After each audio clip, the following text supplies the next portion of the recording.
There we go. Hey guys, how's it going? So, today I really wanted to do a stream just for this weekend, but I wasn't really sure what I was going to play. So I figured we could start up with some more of our second save file and Across the Obelisk, since that's kind of what we made it for. As far as other streams go this week, I would like to shoot to stream the first part of the Lantern Rite in Genshin, but I don't know if that will happen because I don't know when it goes live. I want to say it's tomorrow or Tuesday, but I do have classes Monday, Tuesday, Thursday at night, and because I'm on a night sleep schedule, I'm just up a little bit later in the afternoon, and I don't want to stream at like 2 in the morning.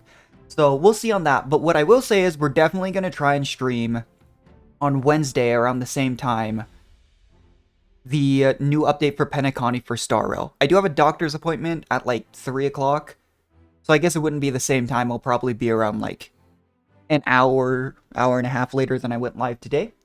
But anyways, let's get into ATO. I was actually really happy with how far we got. I forgot how hard this game was before you had everything unlocked and how long runs took. But I was actually super blown away by just the fact that on our fourth run, we got to the first fight of the last floor. For contrast, going over to my main save file, I want to say my first, to get to 10 bosses, and to be fair, this might not have included mini bosses, but keeping in mind that I started with multiplayer, which got me a lot of XP, and I actually unlocked Heiner in that first run, it still took me almost double that run, to get even as far. So I was pretty happy with that.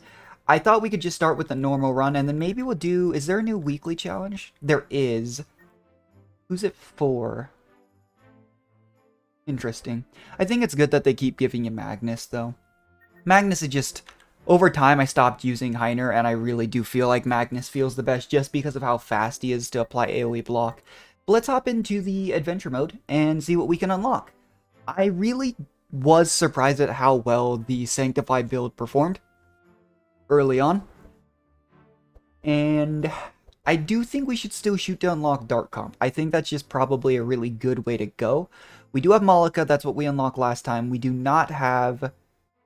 Where is he? Zek or Novalia?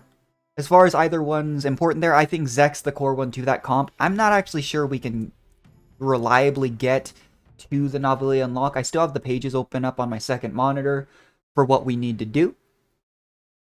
And let me just look down real quick, but... For Novalia, you have to go... Act 1 is normal. Sands of Ulamin. You pay for information. Let's see. Complete the bottom floor of Act 4 in the Cathedral. Yeah, so we have to get a couple encounters later than we did.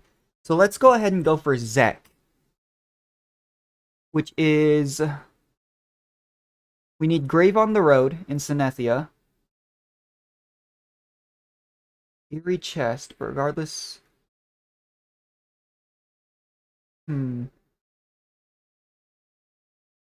Okay.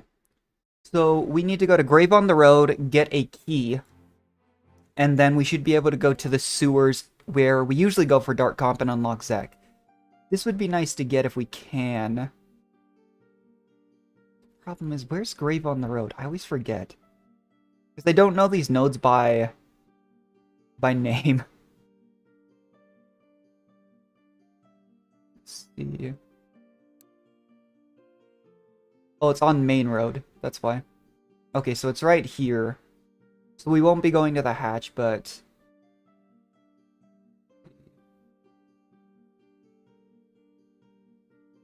Yeah, just don't pick leave. Okay, I'm not sure what character-specific options we have here.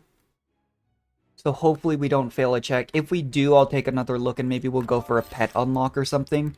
Because there are some pretty good pets that you can get early on. I always use Champy on my starting warrior just because a fast palisade is really nice. But what do we have?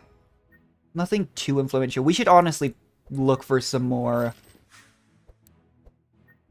pet unlocks today as well. It's just hard to know how many runs I'll do because sometimes these runs take like 30 minutes if I die, and sometimes they take 2 hours less, like our last one did. It's hard to know. Anyway, go ahead and beef up Magnus here at the start. Do one reroll. Nothing here too interesting.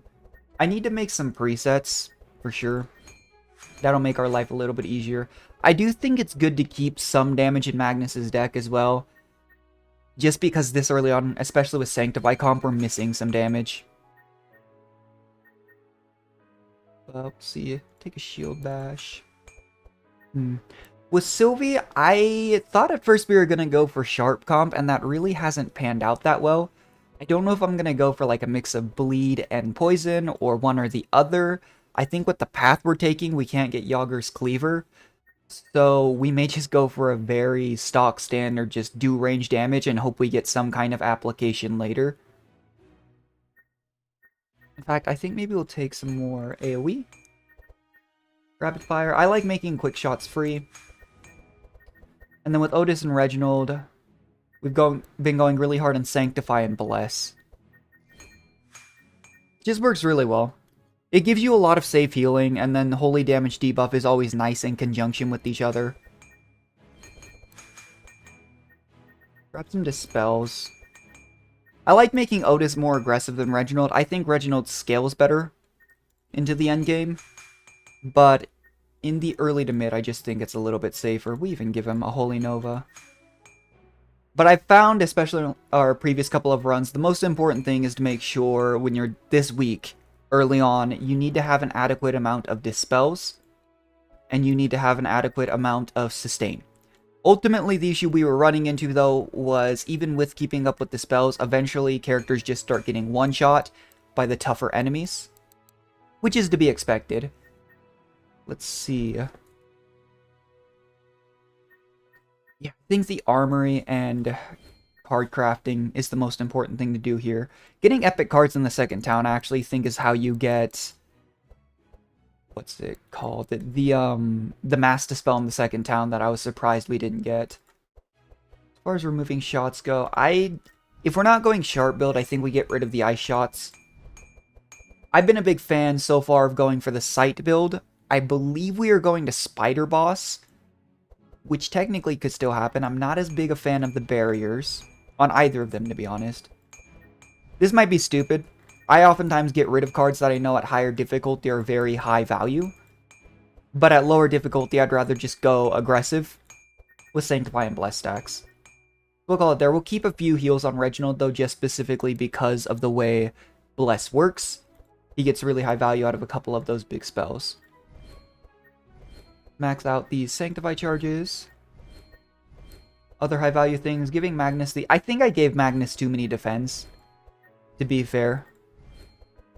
It's a little bit overkill, because at the end of the day, Magnus is here to be fast and give block to the team, but from here on out, we pretty much solely focus on AoE block on Magnus, so it's not as big a deal. And later on, we can remove some cards as well if we feel like it's too much. Rapid Fire. Rapid Fire is one of the ones I like having concentrated focus on. You know what, we'll just save these decks. It's a bit annoying that they're not fully upgraded. Because, for example, on my main save file, I have presets for most characters. One that'll be upgraded and one that isn't, depending on the starting crystals. But either way, let's just get going. We know we need to go to this main road node here.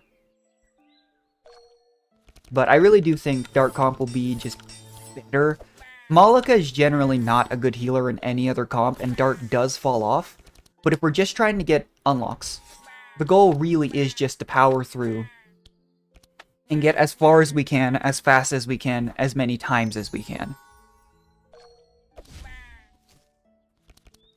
And it really has been fun going back and trying out all this stuff from scratch once again. Because for so long, in my save file, it's just been finishing out those unlocks. And just kind of leveling up heroes was a big thing I was doing for a long time. Passing all these. We have enough cards to upgrade that I don't feel bad about missing out on cards. Looks like we do have... Okay, we did get the key, and it looks like Otis had a bypass. We'll go ahead and give that to them. Give some health to Otis, because Otis has really low starting health. And we'll even do this. Sylvie, I was a big fan of going for that sight build, which is partly where the bleed was coming from.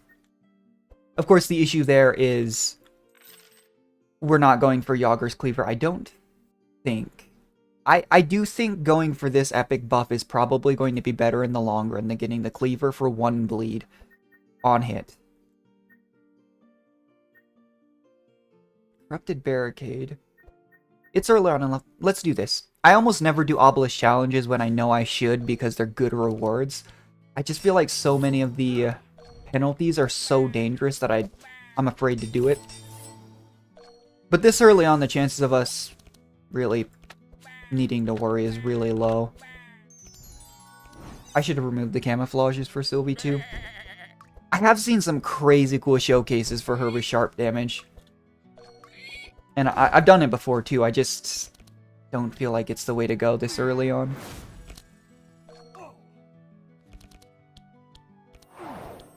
But I really have been enjoying playing this game. I think that, you know, it's just cool to see, you know, how fun it can be to go back through an old roguelike and play through everything again. Like a big person I always mention, because I really enjoy his content, is Huts for Binding of Isaac. He's still working on his 3rd save file. And, I mean, it's something that I still enjoy watching every now and then.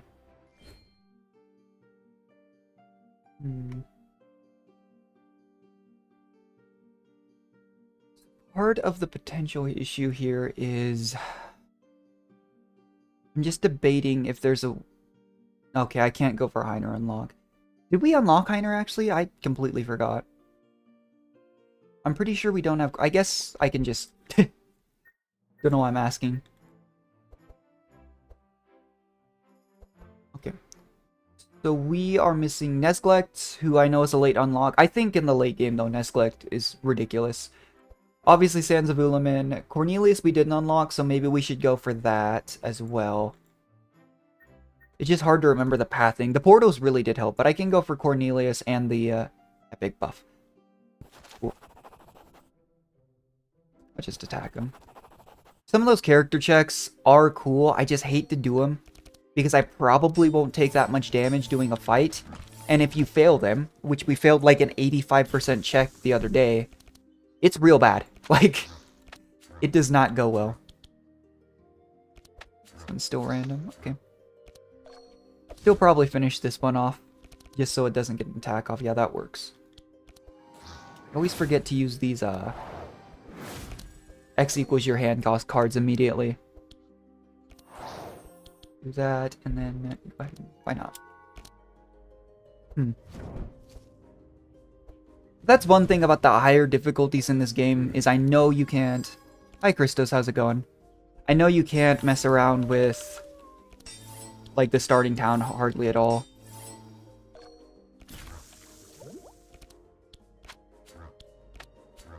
And I forgot to do these. Hand card again.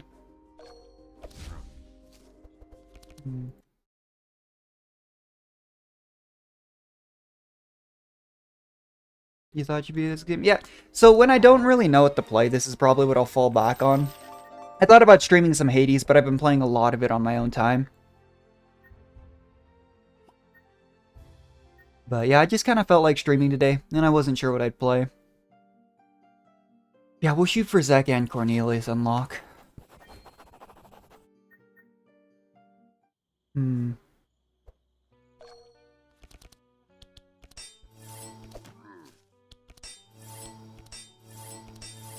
see.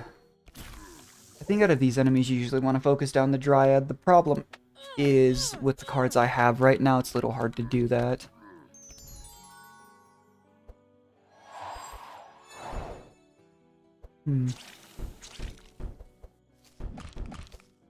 What games do you have? I mean, I have a lot of games, but some of them I just don't think I'd stream. Lately, I've been playing some Baldur's Gate again. But to do a save file in that game would take so obscenely long that I just don't think I'd stream it. Like, as far as other things I have on Steam, a lot of it is just kind of random roguelikes and such. But just kind of depends.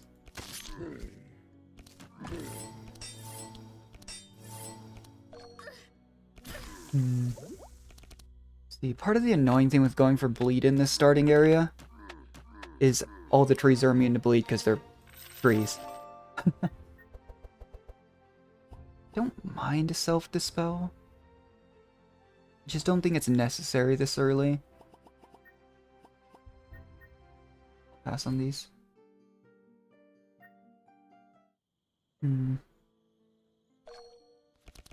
Yeah, there's definitely other roguelikes I play a lot too nowadays. I play a lot of, I've been getting back into Enter the Gungeon. Mostly this past week, though, in between classes, I've just been playing a lot of Hades. Play Persona? I have never actually played Persona. I've heard it's good. But, yeah, I don't only play roguelikes. It's just, for me, they're games that I can jump into when I've been busy with, like, classwork and stuff, and just hop back out. You know, like, if I play The Binding of Isaac, I can hop in, do run, and leave. And that's a lot harder with some of the other games I've been playing recently. Like, I've been actually trying to learn Dota too, funnily enough, because I used to play a lot of League, but I don't play it very much anymore, but I'm so bad at that game that I would be embarrassed to stream it. Because learning that game is really hard.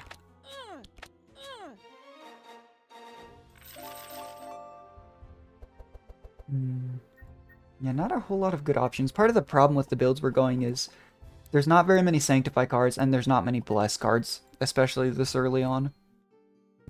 And overstuffing your cards goes really poorly. I'll try it.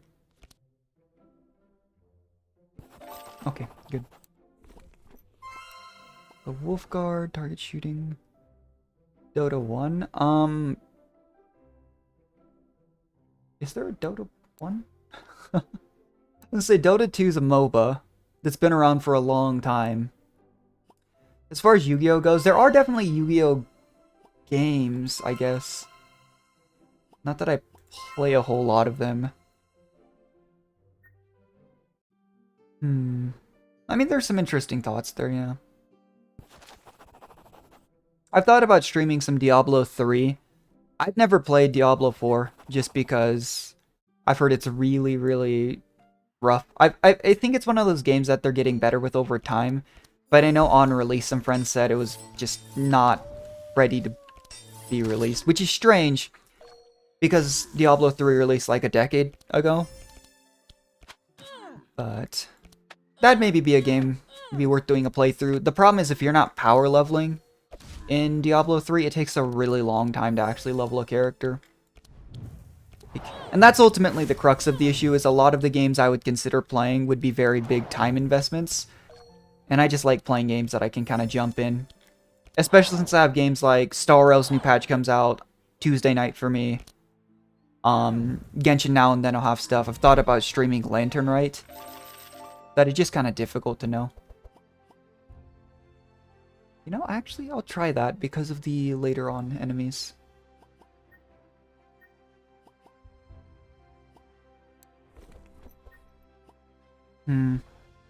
Still debating how many dispels I'll need, because that's always been a big problem late game when you don't have any unlocks, but for now I think that's better. You Tag Force or Duelist. You also play Pokemon. So I think I've mentioned this on stream before, but I have a capture card that has a lot of issues. When I was streaming Xenoblade Chronicles 3, or maybe it was Fire Emblem, I found out I had to separate the audio and video with my capture card, otherwise it would lag behind for some reason later on. But I do have Pokemon Scarlet. I don't have the DLC, and I've been playing that really slowly because I really haven't played Pokemon since Gen 5, so I picked that up, and a friend let me borrow, I think it was Ultra Sun. And they're fun, you know. I think there's a lot of valid criticisms, though, as far as it's why Power World got so big, which I also enjoyed that game. But I think it's part of the reason why Power World got so big is it did similar things to Pokemon, Arc, all these different game styles, but they were innovative about it. And Pokemon to me has felt really similar for, like, even just picking, you know, back off from not playing it for a few gens for a long time. It was both, like, cool to see, but also a little disappointing that it felt very, very similar.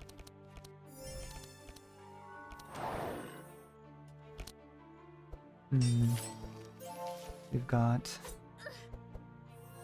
It's so weird going back and fighting Yomer and not killing it in like 2 turns.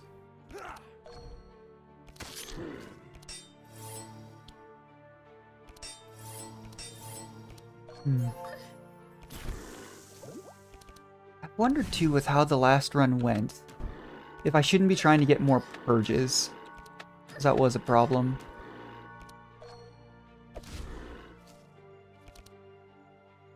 You know what's going on with Genshin? What do you think about playing Sonic games? I've never been big into Sonic. As far as what's going on with Genshin, the big issue is that people are constantly comparing it to Star Rail, and that's making people really mad. So a big thing that people were mad about was that Genshin's anniversary rewards, right, with the Lantern Rite for anniversary and such, is 10 wishes. Whereas in Star Rail, they do 10 wishes at the start of every patch in a similar format, and so people just constantly are saying that Star Rail is more generous. When in reality, I do actually think in terms of wishes to, you know, what you get, it is a little bit more generous, but part of the reason behind that is just the fact that Star Rail's community is much smaller. Star Rail is also... There's a lot less to do in Star Rail, and not just in the way that there wasn't much to do in Genshin, but Genshin, there's such a big exploration aspect that is almost non-existent in Star Rail.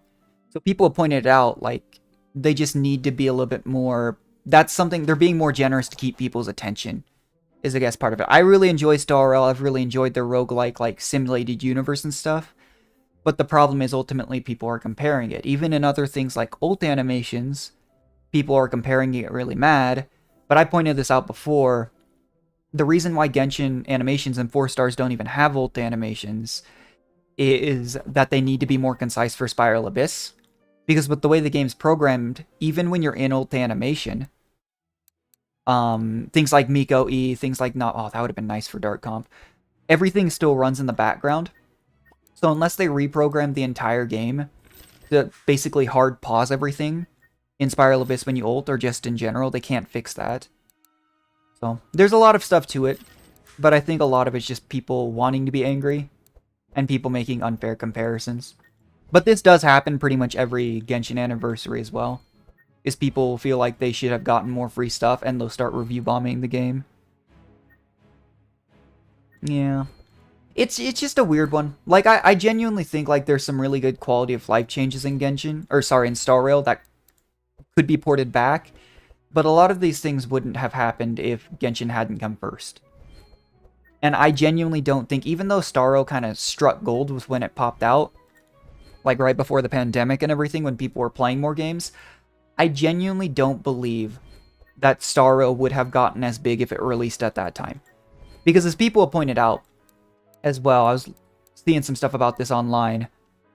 Genshin has basically, as far as the open world, like Breath of the Wild style gacha games go, its only real competition is Tower of Fantasy. And I did play that game for a few months, and it is not very good. On the other hand, turn-based gacha games are a dime a dozen. There's much more competition in the field for Star Rail than there is for Genshin, but I do hope Zenless Zone Zero will be good. There's a lot of upcoming games that I've got high hopes for. So we need to go here. If I remember correctly, here you can pay some people to get unlocks later on in the field, but I don't remember where. And this one's just skipping for the boat. But yeah, I don't know. I've talked with my parents a lot about this recently and some friends. I just think the issue is people kind of want to be angry. And if you're looking for a reason to be mad about something, you'll probably find it.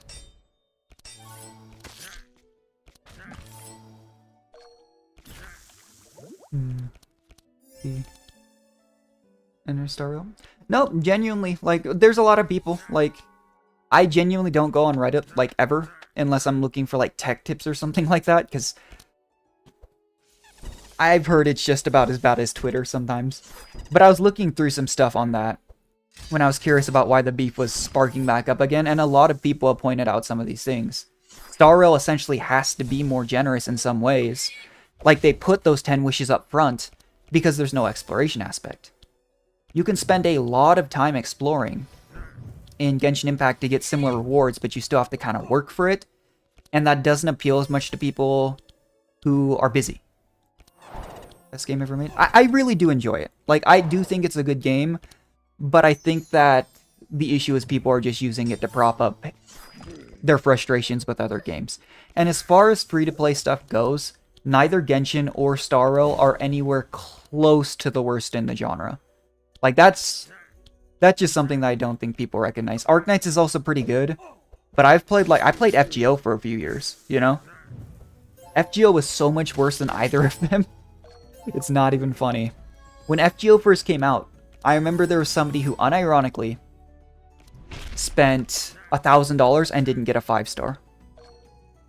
Like, and that game's gotten better over time about that, but neither of them is even close to the worst. Like,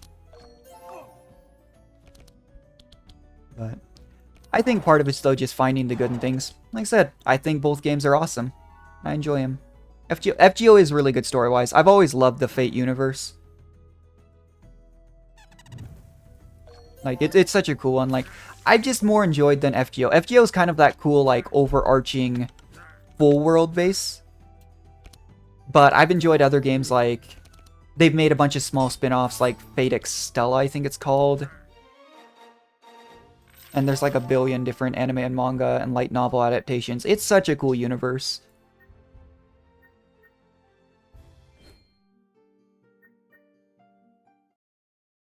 Let's see. Here, I can never remember who you're supposed to focus here on this fight. Right now I'm still at the problem where my cards are really focused on front monster. While I'm trying to grab some AoE. Maybe do this. Lethal shot was a good pickup. Yeah, I don't know. I'll probably be streaming more Arknights in a little bit. Huge Fate fan. Yeah, it's surprisingly rare to see a lot of people who play Fate nowadays. I haven't played FGO in a while, but I do spend a lot of time. You know, like, I really enjoyed Fate Apocrypha, actually. I thought that was such a good adaptation. But definitely a cool fan base. Like, I feel like I don't normally meet people in the Fate fan base that are super toxic or anything like that, which is sadly pretty common in some fan bases. Like, and it comes down to other things. I actually think the vast majority of the Star Rail and Genshin fan base is really cool. I think that you just get people that get very, very angry. And when people are mad, you know, that's when their voices are the loudest. How much energy I have? Or it's probably Falcon Shot, Multi-Shot. I've just been ignoring the Scarabs because I just don't have the power to take care of them easily right now.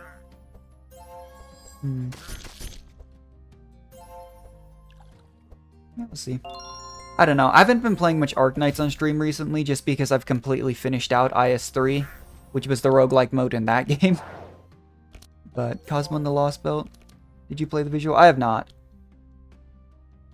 FGO, or sorry, Fate in general is just one of the series I'm not super great about just keeping up with when they release new stuff. So a lot of the times I'm really late to the party on those. But yeah, it's only really like the few games that I really keep up with that I'm usually in the know on that.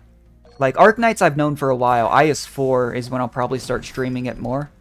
And that comes out, I want to say when the Typhon banner comes out, but that's at least like a month away. So we'll see. That's not bad.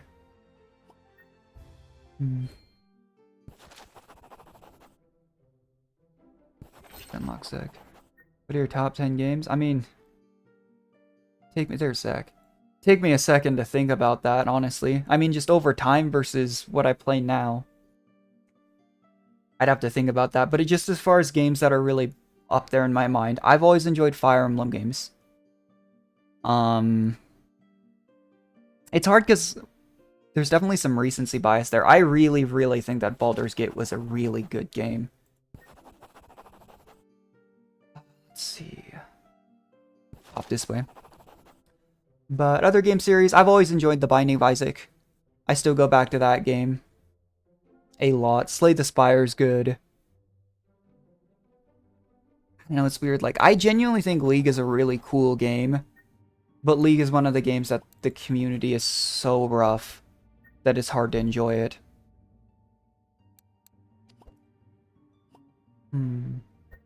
This.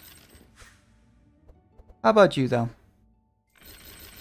I know you enjoy, like, Pokemon and Fate. What other games do you like? Because it's interesting to see kind of how different people enjoy, like, vastly different styles of games, too. Like, I play a lot of gacha games, and I play a lot of, you know, like, roguelikes. But there's a lot of different genres that are good. Recency bias? I really don't think that BG3, though, is a whole lot of recency bias. That game was really good. Genuinely, that game was incredible.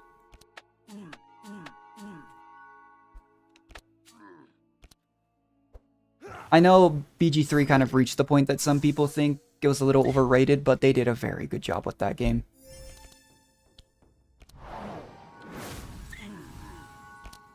Need some dispels here. There it is. Nice.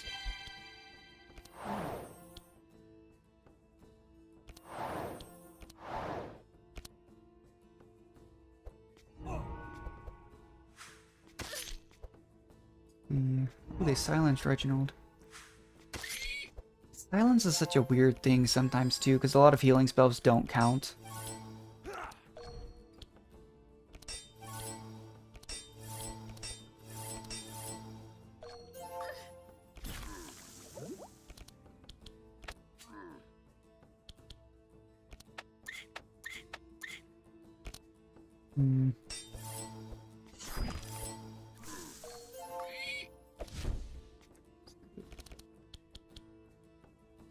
Praise the sun, do this, and this. Maybe I should have dispelled some bleed, but it's probably okay. Yeah, especially since Reginald can't do anything else. That counts as a spell. It's so weird. The spell doesn't count as a spell, but Panacea does.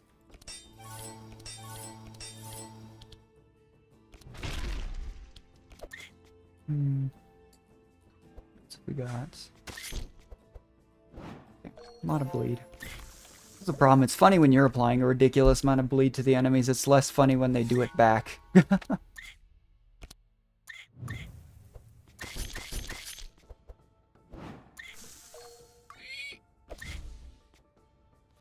Don't know if I'm gonna fight the Rat King. Onimusha 3, Yu-Gi-Oh! Tekken, Final Fantasy 7, Code Vein, and God Eater. Yeah, Code Vein was actually really good. If you liked Code Vein, you'll probably like the Souls games. The big thing with Code Vein, though, was that it was, I don't want to say more like anime aesthetic, but it's not quite the same dark, gritty universe as like Bloodborne and the Souls games, but I did enjoy that game. I think I heard about it through like Indie Mouse, I want to say. Haven't played Onimusha. Tekken I was never good at. I've never been good at fighting games. And the Final Fantasy series has always been pretty top-notch. I was a little sad, though. I saw something from the developer. Because my favorite game in the Final Fantasy series is 6.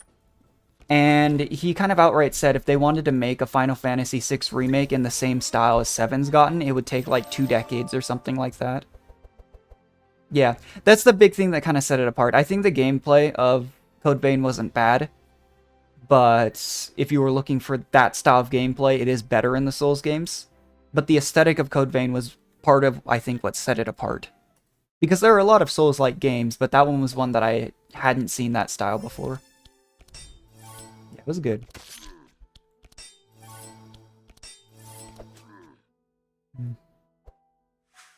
See? Stealth is annoying. It's another reason why I picked up some AoE.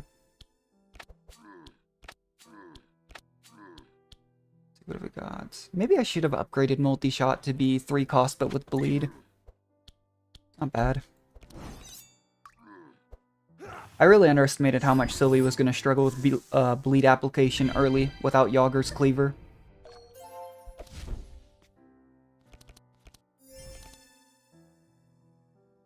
I would praise the suns. Anime aesthetic? Not off the top of my head, unfortunately. Like, it's just kind of... I mean, there's a lot of games out there like it, right? But it just kind of depends on the genre of game as well. Because Souls-like games very rarely have that style of, you know, art. Because Souls, to begin with, was a very, like, dark, gritty universe.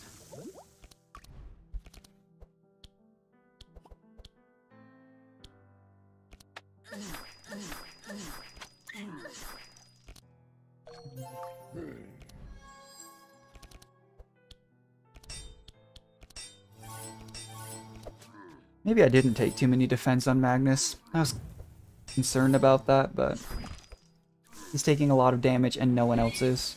Let's see. There we go.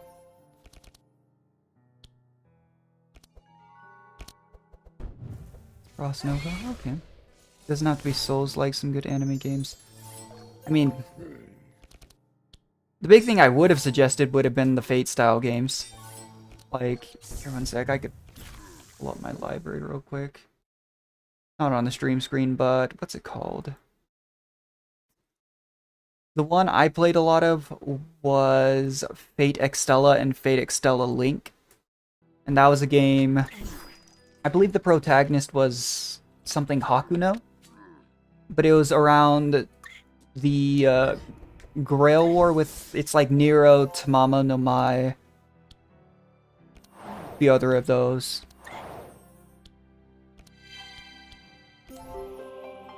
Definitely was a fun game. The gameplay on that game wasn't super complicated on either of them, but I enjoyed it. Ow, what?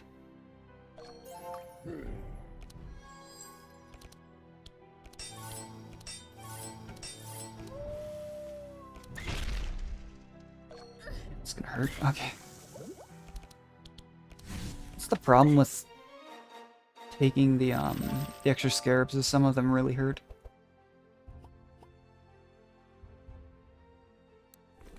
What percentage of his cards are damage dealing? Because I'm not seeing many barricades, so it might be good to invest Magnus a little bit more into bleed. Yeah, Plate XL and CCC. Yeah, those were the big ones I would have suggested off that style.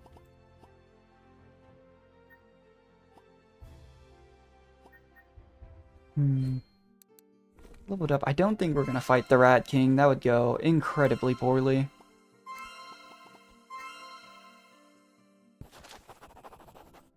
Yeah, you can corrupt your weapon.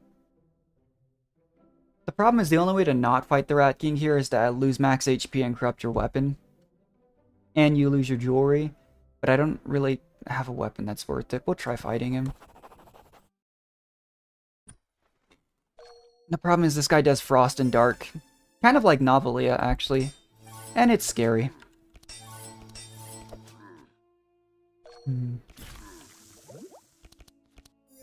Trails. I think I've heard of that game, yeah. Games with multiple endings can be... They can be fun. But they can also be really difficult. Like, a game kind of like that, I want to say it was like... I can't remember who played it, but it's called Slay the Princess. And it's basically a visual novel where the main character is literally told, you start on a path, and the narrator tells you if you don't kill the princess, she's gonna destroy the world. And you get literally no context other than that, and your choices in the visual novel depend on what'll happen. Really cool game, but that's like the epitome of multiple endings. I do get that, though, as it makes things like being a completionist a lot harder.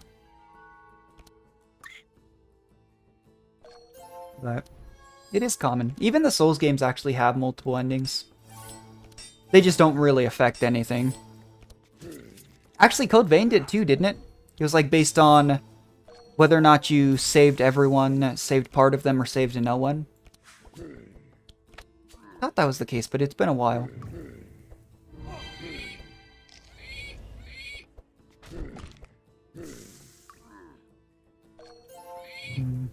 Yeah, this fight isn't as bad as I thought it would. Part of it's the scaling with mini-bosses to what plane you're on. If this was the third plane, it'd be harder. Just dispel one. Everything's faster than I thought he would be, but part of it said he's slowing us down.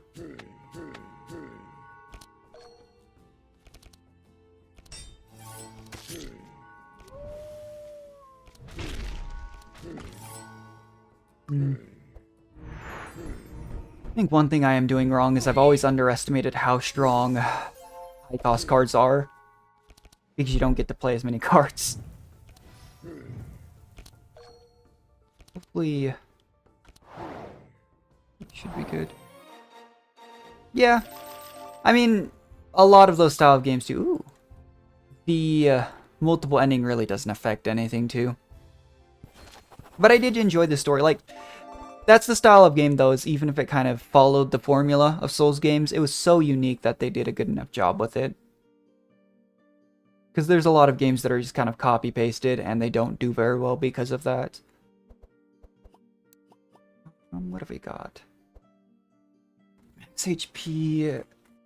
When you apply... I mean, he won't be able to apply Insulate, so that's just extra, a 10 extra HP. I mean, a lot of these don't really do anything for... Maybe I should just take... Take the gold. Not too bad. Killing mini-bosses gives us our town supplies too, which is good.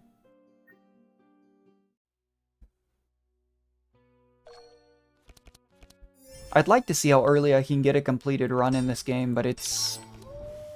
difficult. The fact that we got to the last floor on our 4th run on this save file was actually really surprising to me. I probably shouldn't have done that. He's going to transfer curses next turn.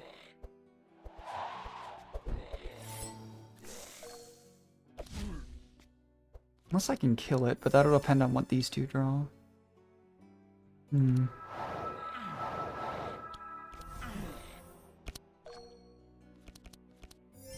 No, I've never played God Eater. I mean, there's a lot of games I just haven't heard of that I'm sure are really good.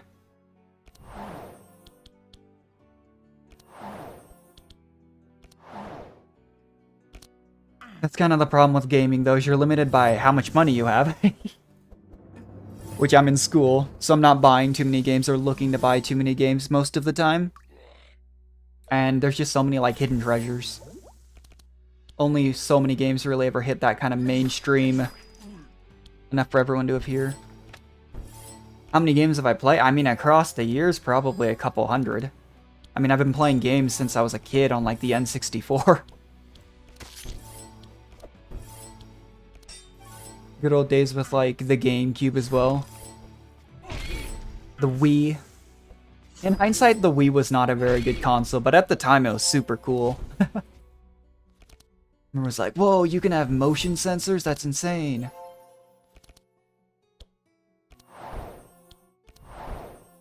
These guys are just here to waste time. Free games? There are a lot of good free games. That's a big part of the, you know, the, appeal to Genshin and Star Rail both is they're technically free, you know. If you wanted to get everything, C6 and everything, you gotta spend a fortune. But at the end of the day, they are free games that are accessible to everyone as well because they're available on mobile. Could I have killed? I probably could have killed this scarab if I... Let's try it. I have an item on some... or a pet on someone that, yeah, increases chance of scarabs, and I'm not taking advantage of it.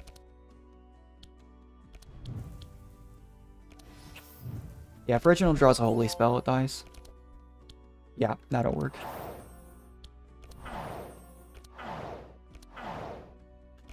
Not bad. Yeah, that's why I also do say, like, it's important to note, Genshin and Star Rail and Arknights are definitely towards the top of games that are more free-to-play friendly. And even then, you're not going to get anywhere close to every character. It's just not the way the style of games work if you don't want to spend money. Which is understandable. People get sucked into those games. Well, how much is this? 104? That's not bad. Yeah, no, there are a lot of really good free games.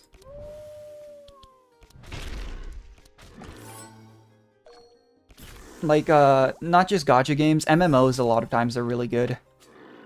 I mean, technically League is, and most MOBAs are free as well. I just don't play much League anymore. It just got to the point where I didn't enjoy it. So I've been trying to learn Dota, or Dota 2, but that game is, I've also heard eventually if you meet the wrong people. Which is true, I think, of any game.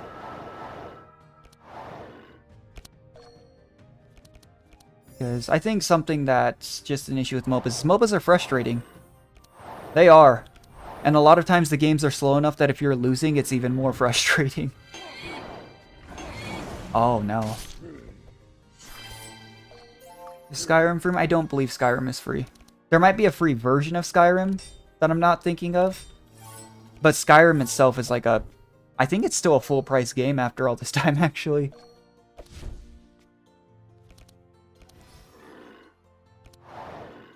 Okay, I really need this dragon to die before it... Okay, good. Yeah, so Dota is like League in that... A lot of the reason people like Dota is all the characters are free from the start. However, Dota is also a significantly smaller game. Not that it's a small game, it's got a massive player base, but... A lot of MOBAs you have to either pay or play for a long time to unlock all the characters, which isn't the case in Dota 2. Like, Here's the Storm I used to play a lot as well. And unlocking a character in that game takes a ridiculous amount of time.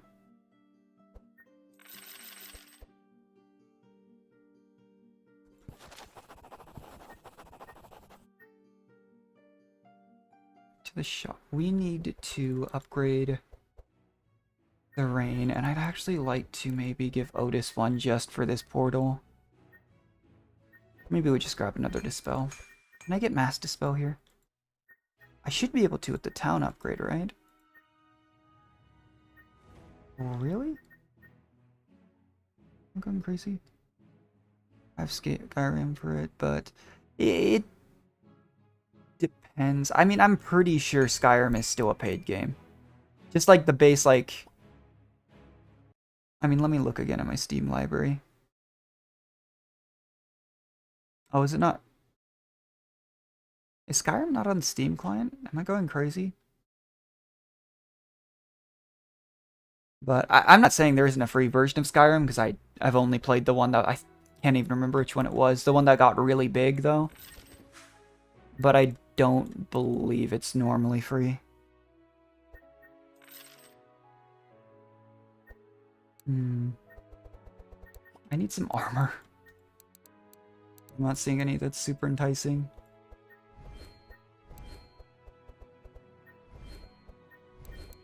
That's... I guess we could do a card divination, but... Rerolling items is caravan node. I don't really use the caravan node. Currency retention is good. Do this. So we have to go down here. Oh, we got double purple. Oh, this is probably the slime event, but... I don't know if we'll be able to unlock Cornelius here, though. There's a high chance I die to the big flame boy if I don't draw dispels on a good enough timer. But Undertale? No, I don't think Undertale is free either. I mean, that's another one I can look up right now, though. I haven't actually played it, but I know it's really big for a long time. I just watched a lot of gameplay on it. Yeah, Undertale's $10 on Steam right now. Definitely not an expensive game, though, which is also good.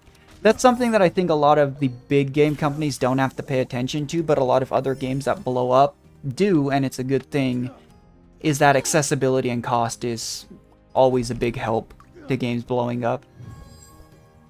And that's another reason why I like roguelikes. Roguelikes are very rarely $60.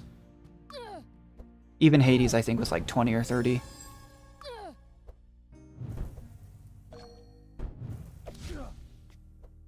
Not too bad.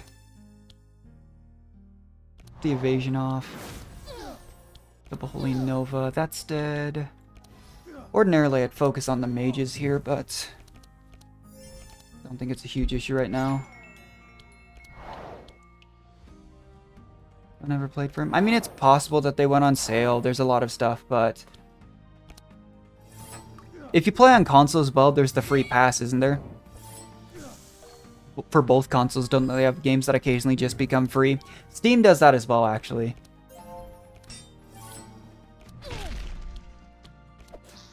Where occasionally something will just be free and you kind of just have to know. Because they don't exactly advertise it as well as maybe they could.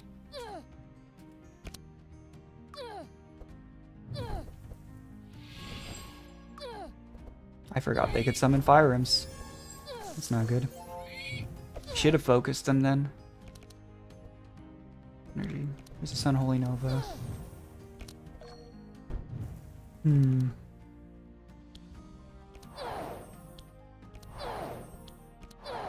Right, not a bad fight. Right now I just want to focus on preserving health, so... Oh, a Scarab. I can't use Titanfall. That's unfortunate. Kind of just picked up Titanfall because seeing a Prismatic this early is so rare. And Magnus will be pretty card efficient because of that. Used to play an old PS2 with no memory card. Yeah, I don't know then.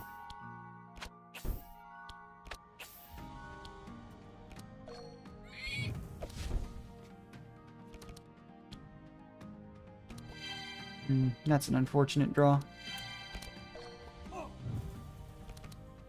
That's not terrible. Yeah, we can kill the Scarab. That's good.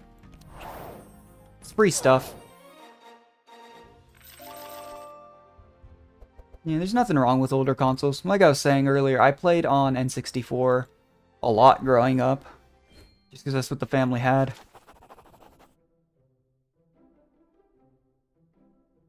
Try to sneak by. Not really a reason to take this fight. Could just chip off my health. Okay. Ugh. I should have just gone for the attack. Yeah, I routinely fail like 60+% checks in this game. Pretty sad. Let's focus down the caster for sure. What's it got? Weak charges? Okay.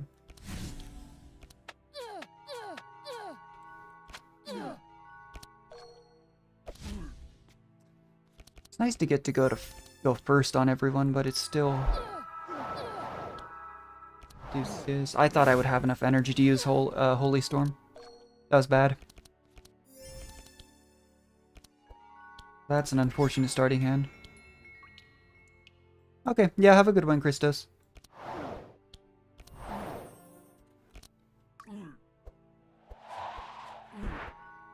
Let's see what's going on here. Dash, dash. Does that completely wear off? No, they get just 3 turns of weak. That's good.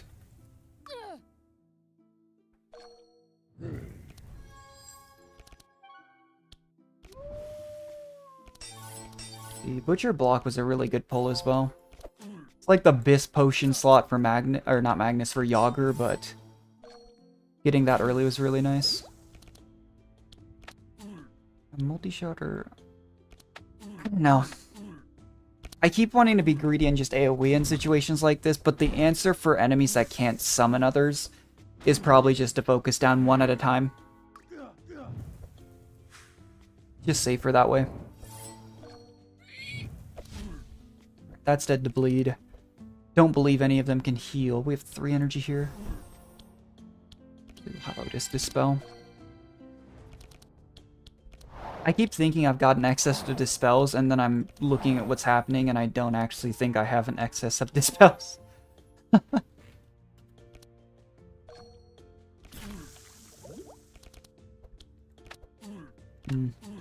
That's the downside of taking all the quick shots, is when you have 0-cost cards, they give you free chip damage and allow you to be a little bit more aggressive with the higher cost cards, since you're not using that energy elsewhere. But you also run that risk of only being able to target. A lot of them become 0 cost because they focus on weaker cards, or weaker effects. Like we saw with the volley, right? That Sylvie has. Where is it? The multi-shot she has, sorry. The more expensive one does more damage and applies bleed, but it's a bigger energy investment. Magnus is just taking it, though. We can find more max HP cards on Magnus, that would be ideal. 4 energy, okay. Actually, Benediction. That's probably more effective health value than just going for the...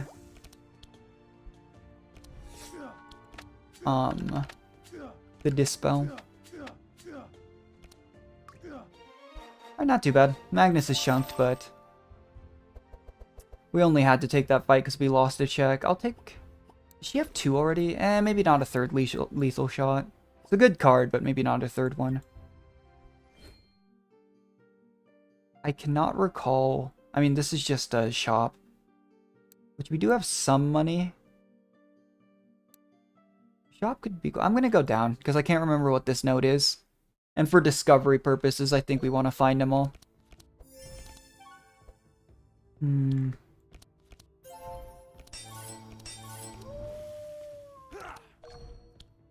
Throw some block on our back line. Okay, well, that's Titanfall for you. You're definitely not supposed to have that card on a warrior early on. We just got lucky. Like, I was really surprised to see it that early. But that card also works well on Magnus is... Not Magnus. Yager's a fun character. It's just such a slow character to play. Because he just continually sacks up max HP. And then just uses, like, his talent card and a few others to just blast something. It's so funny. But Sanctify charges are helping keep people alive. For sure. It's part of the reason why I'm not investing too much in defensive cards. That thing's not dead on turn start, but Magnus goes. That's probably fine. Okay, well, I'm not killing that Scarab. I've been shocked, though. I mean, that's what the pet says it does, but just how often you get Scarabs when you're running this pet. I thought it'd be, like, a small percentage more. No, it's a lot. These guys are really dangerous, though, with the AoE. Yeah, see, I got more flame charges off before it died. How much energy does she have? 4. It's one card no matter what. 12, 5 bleed, or just 30. Yeah. Single target focus. It's not like it's the Hydra fight or something like that. Like, it's probably better just to take it one by one. Alright, what have we got? Dispel Magnus. Problem is, I don't necessarily need to keep the heal spells on Otis at this point, because they're still high value on Reginald, because Reginald's stacking Bless charges. Otis really isn't ever going to be in a position where that heal is more than just a heal. I might even do the upgrade where it's 1 cost, but it vanishes. So that he has kind of like an emergency pocket heal.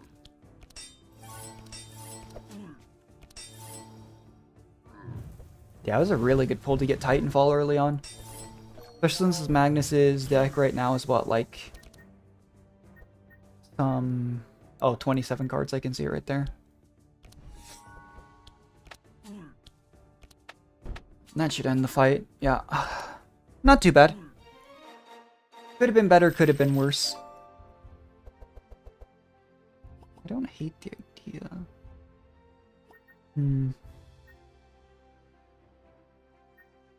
Yeah, it's something that I learned with Slay the Spire and this game, is just if you're constantly taking cards every time you can, it's just rough. I'll try pulling it. I don't know if you can get it. It's only a 39% chance. Oh, we got it. I was gonna say, I have no idea what this even gives me. Not much. Yeah, I still have armor and potion slots. I guess I could give her... I'm tempted to grab this, because it's max HP, we don't use the fire damage. The problem is applying fire is really bad into the boss of this stage, because it heals off of fire charges around. I guess we'll just take this and call it good. It's boring, but I'd be a little worried to do that. What have we got? Oh, we get one of these right before the elite one. I've been avoiding doing this, unlocking Cornelius, though, because I hate this fight. Not this fight, sorry, but the next one. It's just so obnoxious. If I really wanted to do it, I'd just do it on the second plane, not the third. But the only point of this run was to unlock Zek, so I kind of just went for it.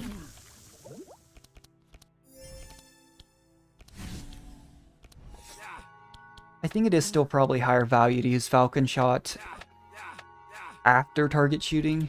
If I'm going to use it on the person I use target shooting on. Not sure on that, but those X equals your hand cost cards are just weird. You know, I've been really enjoying this Starfall card, but let's do this. Then pop a Holy Nova and a Sunbeam.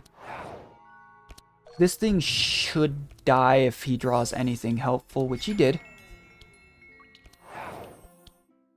Actually, yeah, that's the way to go. Now that Reginald's getting stronger too, we can focus on the backline more. It's just so hard to get Bless cards. But he is really powerful both in the early game on a save file and on higher difficulty, funnily enough. I think if you're only running one healer, it's probably going to be Nezglect or Reginald. Yeah, we could have our Camouflage. I just don't ever go stealth build on like anyone not named Duels on the scouts. But Magnus is missing so much health going into this fight. If Magnus dies, that's where I think things get real bad. We should focus on protecting him. Especially since everyone else is full health. Part of the problem is because we focus the back line, there aren't any Sanctify charges on the front line, which is where pretty much all of Magnus's attack is invested. Let's see, but yeah, let's do Holy Smite. Holy Smite. Or Benediction Magnus. The issue with this game too is it's not like some of the other games of this style where you can just kind of leave a weak enemy up and then slowly heal off of that, especially on Sanctify build or Dark build actually, because sometimes that's a very viable solution and sometimes it just isn't. Unfortunately, this one doesn't have Sanctify. Okay, Magnus got some healing off that. But that's something we'll have to keep in mind because I'm trying to remember how this upcoming fight goes. Take this guy out. This thing gives, I mean, that's 600 crystals. I would have really liked to focus on that. I just don't know if I'm so scared of getting chunked super hard before the upcoming fight that I just didn't go for it. Unless Reginald draws enough to do it. Yeah, okay. Reginald has a ton of Bless stacks. That'll work. And we can dispel the rest of the issues on Magnus, which is good. He's slowly healing. Do this, and then we just Titanfall. Not too bad. We did come back a lot better for wear, after all. I'm down for that. Slows could be something I'm investing into more with Magnus. I know that's something people do. Yeah, if we beat this fight, we get Cornelius. The problem is it's scaled to the third plane instead of the second, which at this level does make a really big difference because we're not very strong. As far as who we focus, I want to say it's probably 1, 2, 3, 4. It's obviously not good to keep up the mini-boss, but unless, like, we're really stacking Sylvie Bleed or Reginald, which he drew entirely quick shots, we're just not going to be able to burst down this guy while these guys are still alive. So we'll just have to see. This is part of the reason why we took an extra rain and we took a bunch of... Oh no. We took a bunch of Dispels. I cannot remember if this guy can summon other allies, though. If he can, I'm making a huge mistake. We just Divine Insight. That drops Sanctify on everyone, which we saw last fight was important for Magnus. At this rate, maybe I should have just... Don't think that it's great to focus that enemy, but... They get 3 turns in a row. This is gonna hurt. It's random heroed Magnus twice, which is also... deleting his health bar if we don't draw this spell next round. The problem is too, Magnus goes first, so that burn charge will affect immediately. Alright, who goes next? It's the big boy. Magnus is dead. That's really bad. That's like really bad.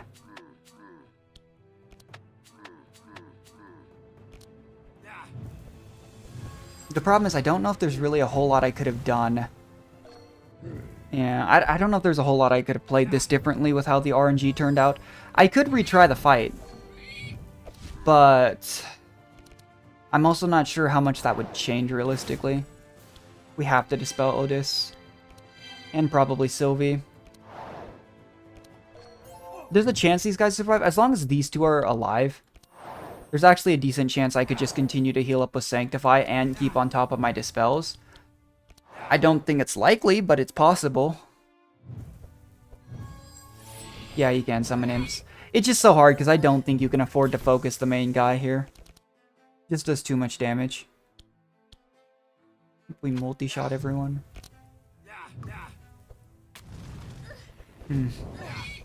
Yeah, oh! We have to dispel that before his turn goes, otherwise he's going to die.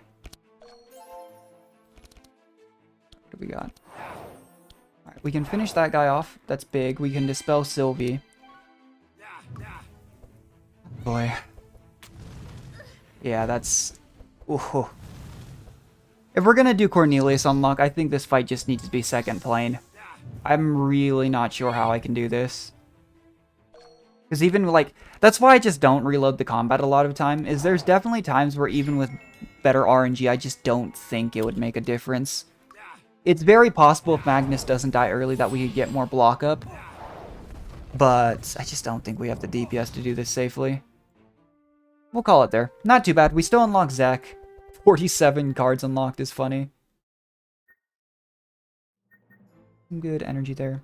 Yeah, I'm still thinking about maybe doing the weekly challenge. I just don't know if I will. Locked a good chunk of the cards here. Let's see. I'm debating just starting up Dark Comp here, actually. Since we have 3 of the 4 characters I'd use. Because what I'm thinking about doing is just doing Malika Zek Comp. Because it's also just so much faster in the early game. And then, honestly, I'd consider just taking Otis for some extra Sanctify. Yeah, let's try it. We gotta do our levels real quick. Malika's entirely focused on Dark. You can give her some more damage, but I usually just give her Shadow. Shadow, Dark, and then kind of just utility perks. Zek is also entirely Dark. Dark Shadow. And some of this stuff. Speed is just always nice. Like, I don't think it's game-breaking on characters like Zek, but it is very helpful. Once you get down to these perks, it's super nice. And we're getting close to the point that we could actually maybe get some of these, because it's what, 22 invested points? Yeah, we're close. Another run or two. For now we do this. It's nice that you can completely undo perks as well. That's one thing some games don't let you do, and it makes a big difference. Initial energy as well is something that... I mean, it's just 1 extra energy, right? That, if you use it, doesn't even carry on to later turns, but it's still helpful. Let's see what we can get here. We still haven't unlocked any pets. I'm really down to try and get Navalia. I just don't know how well it'll go.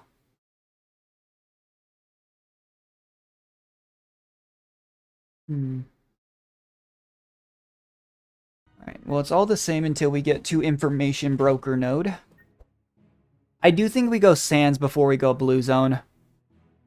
For our Goblet and such, which is usually what I do second. But I think Sands is a bit of a harder area outside the Dragon. Let's see.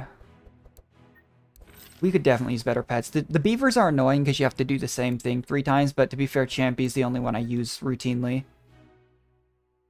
But we'll put Riftclaw on Zek just in case. Do that and that. Especially if we're not going to likely unlock pets. I think that's the way to go. Grab that. Okay. As far as cards go, Double Barricade's good. This is good. I will grab a couple Dispels. We're gonna have less Dispel. Well, no, we still technically have 2 healers. But Malika heals through Dark Application. Grab that. Do I want a Twilight? Not sure. Zek is almost entirely... You can get like, curse-focused cards.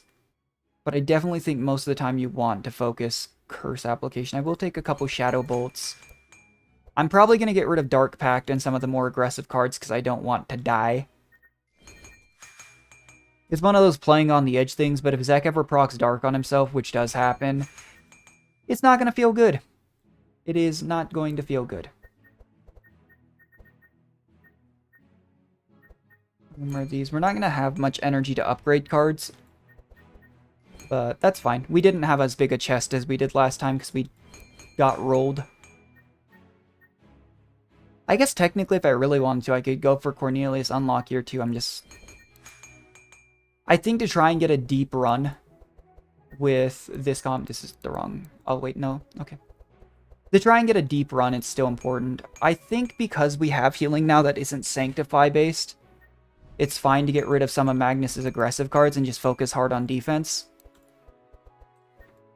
I don't need defensive cards on Otis. We're probably going to have to give Otis some HP items just because Otis is in a really aggressive spot. I don't like doing this. The extra energy is nuts, don't get me wrong, and if you're on a higher difficulty, I think you should do it. But at base difficulty early on in a save, I'm just too worried about him just destroying himself. And we'll get rid of some of these ones. Shadowmend, I also just, same reason. I go for a very safe Dark comp. And this comp really does fall off later on. But making Magnus's defense free is paramount to him being able to do stuff. We'll make the fast strikes free as well.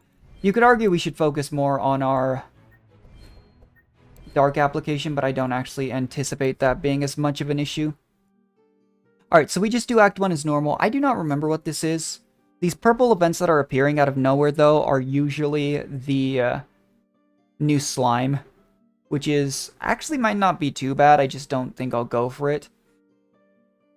Do I have the sheep? I didn't think I did. I was initially going to say let's go to the hatch and fight Belly for some supplies, but let's see. The only downside is we didn't get Cup of Death early, and because we're not going to blue second, we won't have it. Because Cup of Death just makes Dark Comp breeze through the early game. Our Dark application is also lower just because we don't have the skill trees up. Which is unfortunate, but, you know. Oh, this is global? Okay. If that's global, I need to see if I can upgrade that to not be, because I don't think the upgrade is. And it's probably an expensive upgrade, but if I global do that, it's exactly what I was talking about avoiding.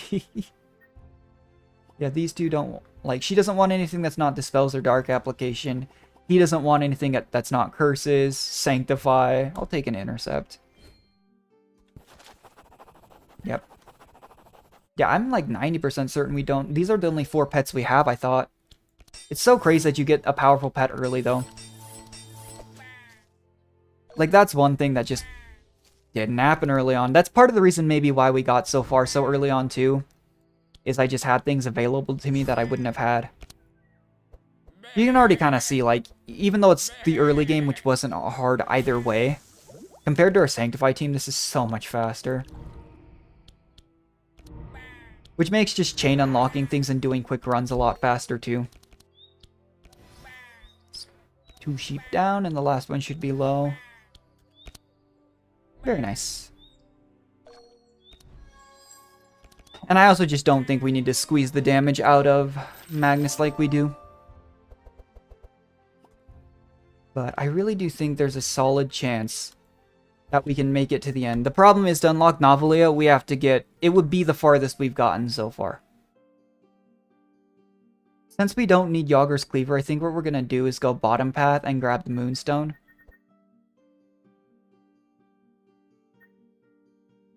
Yeah. Like, we could pick up Cornelius event, but I'm not going to Velkorath. I think if we're going to make a deep run, we have to go blue zone in either second or third portal for the cups. Otherwise, there's just too high of a chance we lack damage. Actually, do we have to go a specific way to unlock Betty? Or did we just have to do the fight? I can never remember. I did underestimate, though. I'm already seeing how much you need that extra Dark application from those extra trees, but that should only take 1 or 2 more runs anyways. So I think we could get Novalia in like the next 2 or 3 runs if we fail it this time.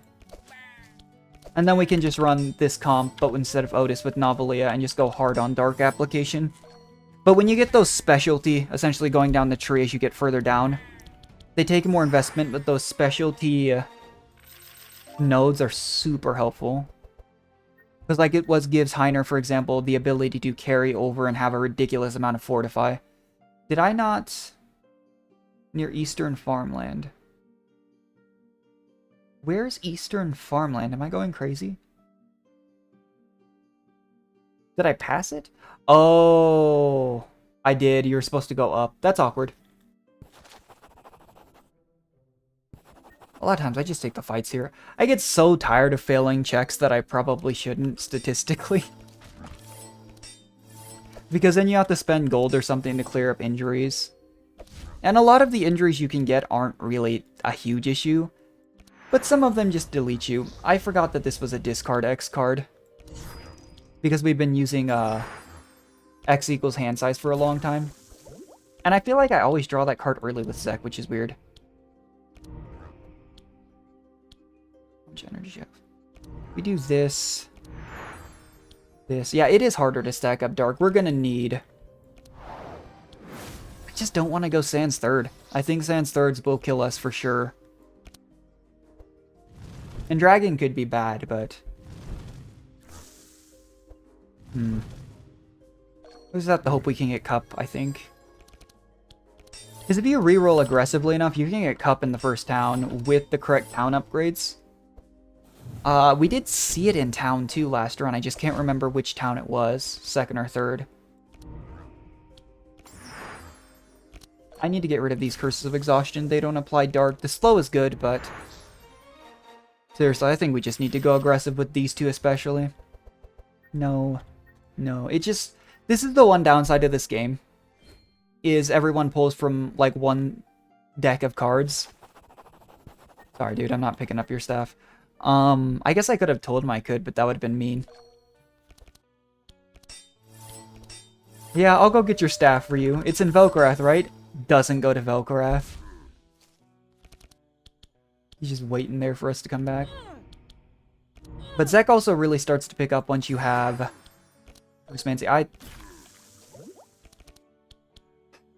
I need to be more actively paying attention. You just get so used to doing one specific thing and like having a certain amount of starting energy and stuff that when I don't have it, I just completely don't pay attention. The nice thing is too, because none of our DPSs bleed, we're not going to run into the issue that we did last run. Oh, I just realized too, we can't aggressively reroll because we'll need money for the Cup event. Let's not forget that. If I got to the Cup event in the blue zone and I didn't have enough money to buy things, I'd be sad. You can get the black deck for free though from beating the Rat King. Yeah, they're giving these two the opposite cards. And unlike some mixtures, it's really not helpful to mix their cards. Malika just needs the dark. And Otis, I mean, I guess technically it's not terrible for Otis if Malika were to apply Sanctify, because it's just good for the team. And the Holy Resist for Otis is damage, but Malika should never be not stacking Dark. Nice, okay.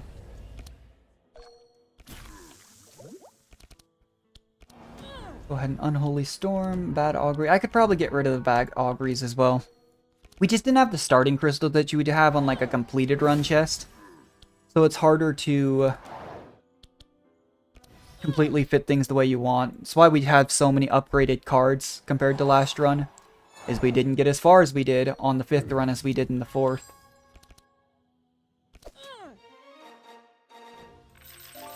There we go.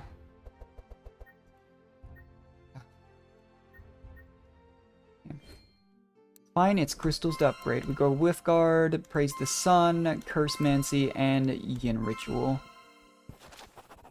Alright, so I could have her teach a real new spell. I mean, we don't need this stone. The stone's only... you can sell it, I think. Otis? I can't... We just failed a 75% check. I'm a little bit upset. I can't believe that happened again. We would have gotten the like, Moonlight spell that we had last time, which would have been good.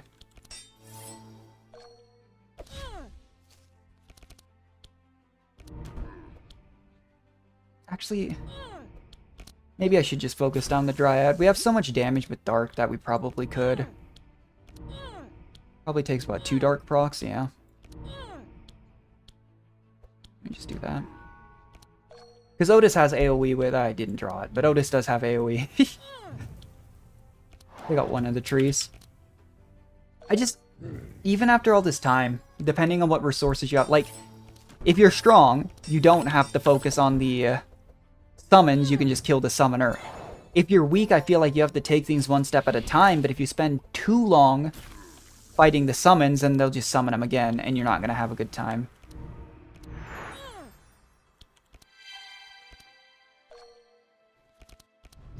But not too shabby.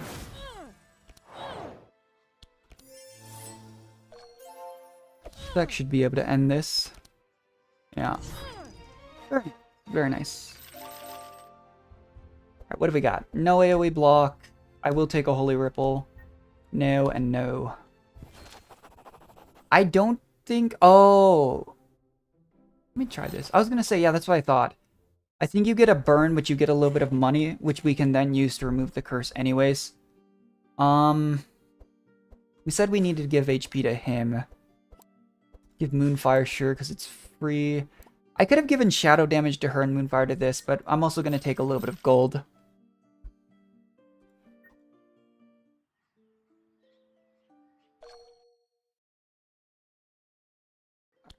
Wolfguard you.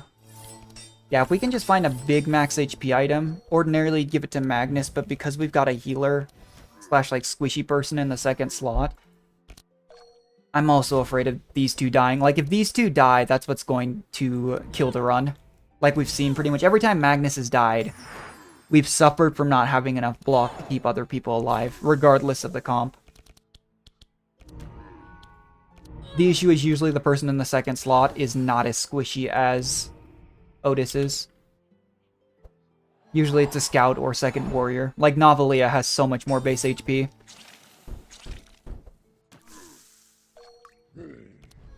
It's funny, though, that a lot of comps replace the scout slot to me, though, because scouts are so powerful as well. Like, a really common high-tier comp is Sylvie Gustav, which is really strong.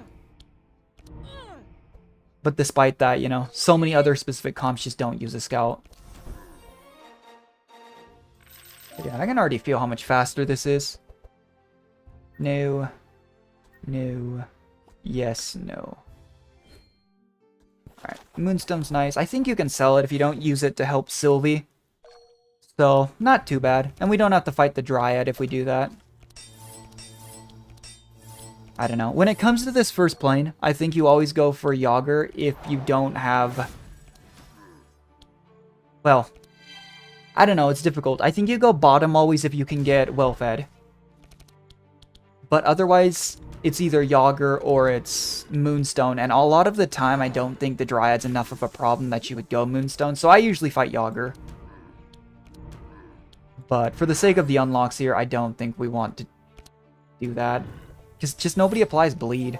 You can get the Bleed Goblet once we go to the event that we actually got right after we unlock Zek last run. But we'll see. Depending on how long this run takes, I'll maybe do 1 or 2 more runs today. If we can unlock Novalia, the goal will be to... how much energy do you have to? Okay, we'll do this. If we can unlock Novalia, then we'll probably go for some pet unlocks. Maybe even the ones from the Sands of Ulamin, because they're also very powerful. Yeah, like, this fight went so much faster. It's only round 2. Took us to, like, round 4, I think, last time. And what's nice about doing things faster with Dark Comp is the card rewards are better, as well as the money and XP you get. That's good. That's... not going to use that. And use that. That's a good card for Nesclec, though. And Curse of Voln is good. Alright, what have we got? The problem with the Omer's Branch, unlike the other ones we have, is that she really does never heal. Guess we could go with Shield of Thorns again, and give some more max HP to you, and to you. And get some money. Yeah. We'll go here. We don't want to spend too much money on the starting town. There's the Cup of Death, though. That's big. I'm going to give it to Malika, I think, actually. She's where our healing is focused. I'd known that was there. I'm going to run to the bathroom real quick. I'll be right back.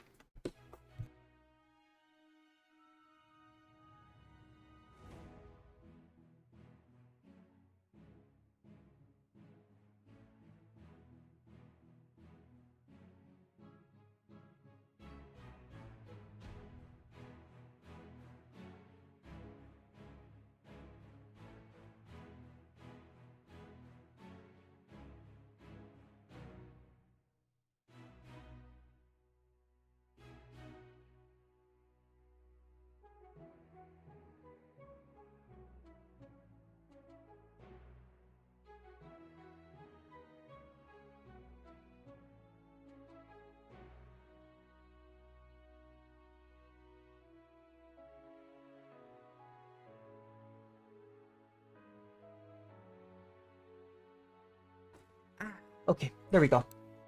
Alright, so let's look at maybe removing our curses, which does cost money. Otis has 2 itchy burns because he failed a 75% check. But the rest of our money we need to save because of the events we're coming up. Unless we see a really good card like what we did. We just don't do that. Upgrade the dispels because they're starting at good. Upgrade these for dark application. It's definitely good to kind of spread the love on who gets what. Can I remove cards for free in this town? No. Okay. I would have considered removing the Shields of Warding, but I don't want to spend the money right now. These ones you can get more application, but they disappear. We'll grab 1. And that's all our crystals. Okay, so we need to go to Information Broker. The problem is...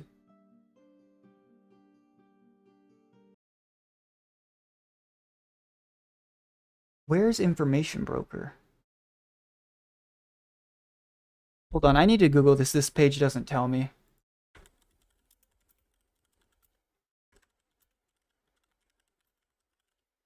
Because I haven't been to this map, like, once. And I really don't want to miss out on what we're trying to do.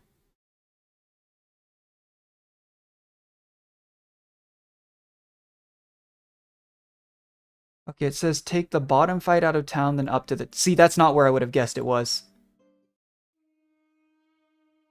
And I'd have been really sad if I went the wrong way and didn't get it. For some reason, the guide I was looking at didn't tell me... It just said Information Broker event. It didn't tell me it was at the tent. This thing's really fast and annoying. The weird thing here is if I'm focusing Otis's damage, I don't really want to focus the dark stacks on that same enemy. So we'll let it take a turn.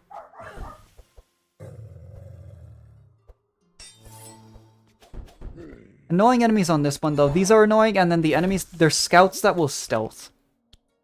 And stealth enemies are just annoying, I should say, as they are for the enemies when we do it. Yeah, Cup of Death is big, because the charges now explode at 16 charges. As far as the dark items go, the highest stack charge takes precedence. So dark deck and like the, or black deck and the dark one, will take precedence over Cup of Death, which is fine because it does more damage that way. It's just harder to get. But those items also give you significantly higher dark application, which is the point.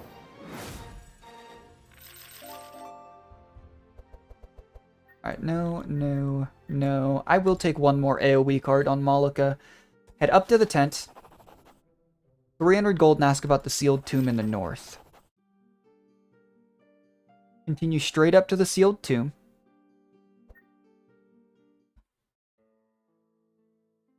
Okay. You'd think I'd remember this one because it's one of the most recent character unlocks, but I do not. Sans released a long time ago.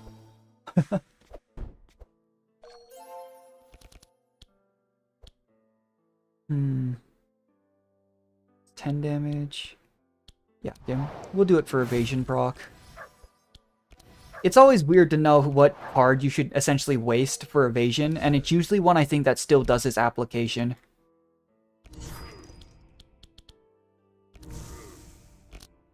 I would definitely not say no to some items with more energy regen, though.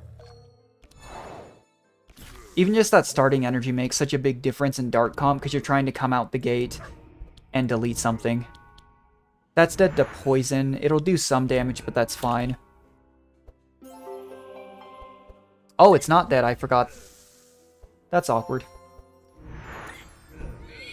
Yeah, Dark... Thankfully, the whatever it's called, Cup of Death, doesn't make our Dark Charges proc earlier as well.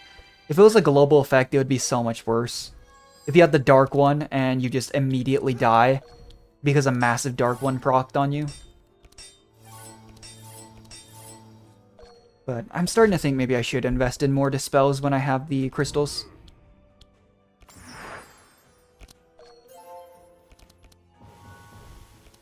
Maybe on Otis.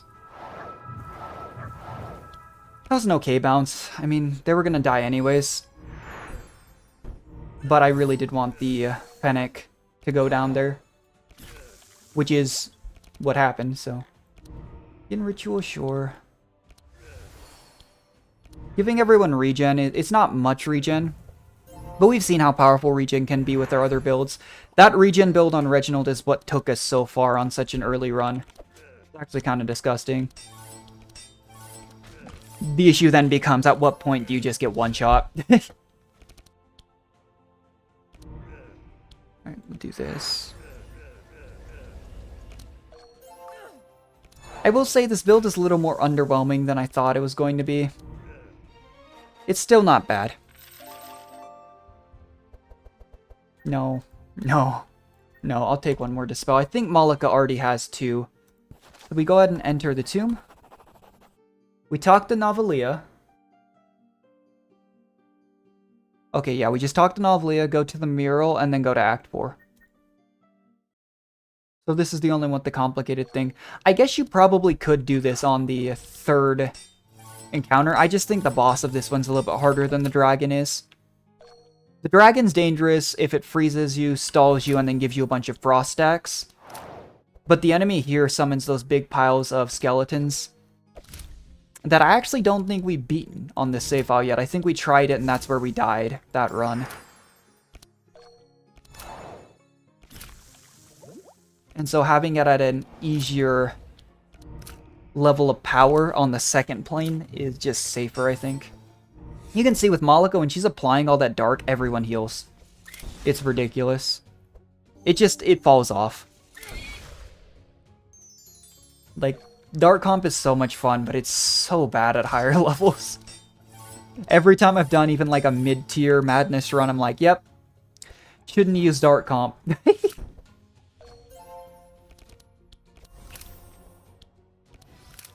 I've been surprised at how low our like crystal income has been as well. I mean, killing the scarabs is nice, but I don't think it's really going to solve that issue we've had. I want to see if a Dark Proc will kill this scarab. It will not. That's unfortunate. In that case, I shouldn't have invested Zek's turn into that. I just wanted to see if I could get the rewards.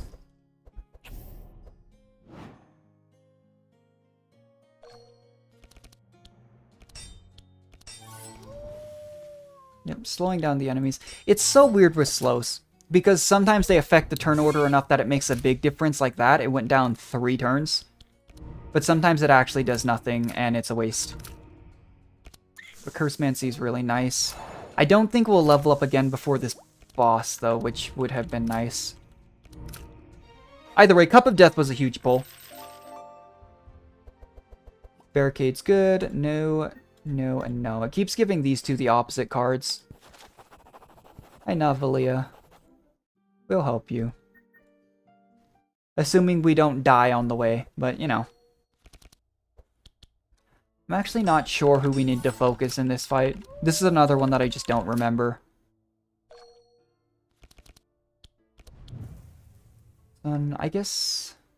I seem to recall this thing being dangerous is the thing. I was initially just gonna say let's go front to back, but I really do think this one was dangerous for some reason.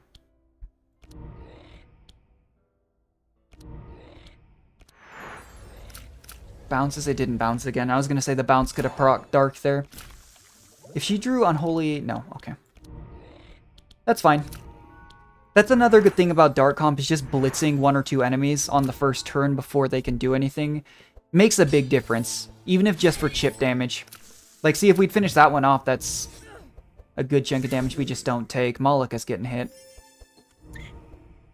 I think this map has more AoE than a lot of the other ones do, though. And we didn't draw a barricade that first turn, which hurt.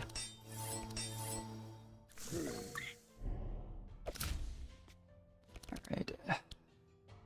I really, really want to kill these stupid scarabs for the free rewards. It feels so unsafe when other enemies are still alive.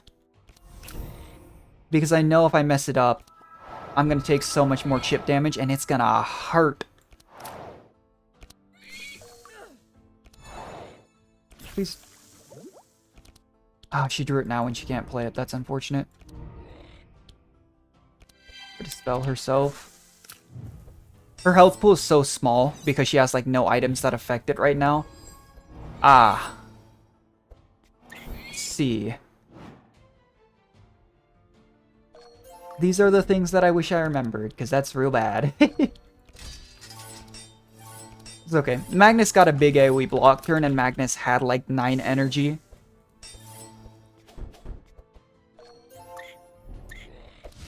And this is what the Sanctified charges are good for.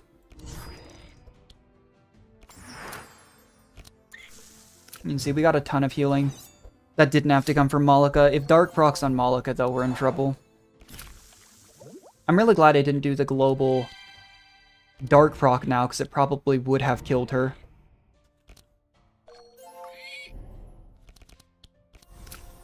Okay, Magnus's turn. Otis has been slowed, which unfortunately means it'll be harder for Otis to self-heal here. The front one's the one that goes first.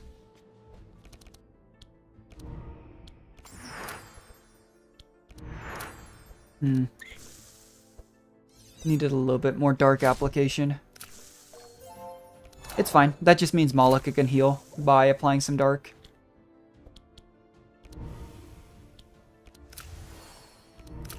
Yeah, that was nice. Okay, we take that. An Invigorating Blow isn't actually the worst because it gives him 1 energy back, so we'll take that. No, I will take a Mana Gem, and yeah, I'll take a Hallucination that's been corrupted. We did level up, that's also really helpful. All pretty standard stuff. Yeah. Yep.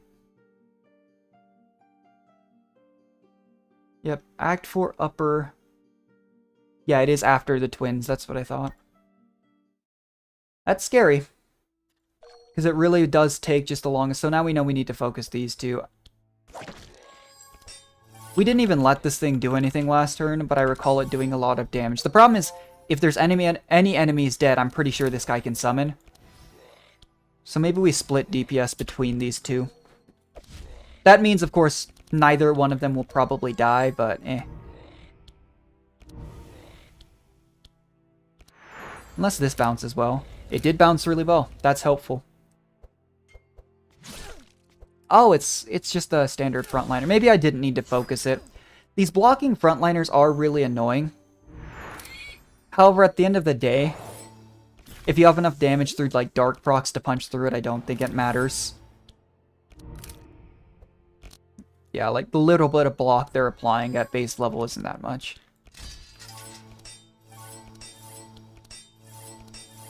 We just need higher HP pools, and that's where a lot of armor comes into play. I'm surprised that wasn't lethal. Jeez, this thing's chonky. That maybe wasn't the spell to use, actually. 11. Yeah, that's fine. I don't think I played that correctly, but it still died. That's terrifying. This is part of what makes, I think, this so scary, though, is this is like one of the few zones that they'll actually just hit you with the pro gamer move on the dark procs back, and it hurts. Ooh! Yeah, and it's easy to kill. What? I don't know why that one has such a low health pool. A lot of times the Scarabs have evade or high health pools. But it came at a time when we could absolutely invest into it. Do this. Yeah. That'll work.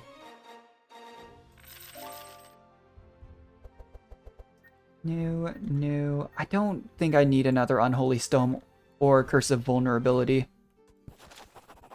Alright, let's get going. The scary thing is this thing will literally always go first and do this. And so you kind of have to focus these down, otherwise you're going to have a really bad time. Luckily, because we just rushed it, we get the speed.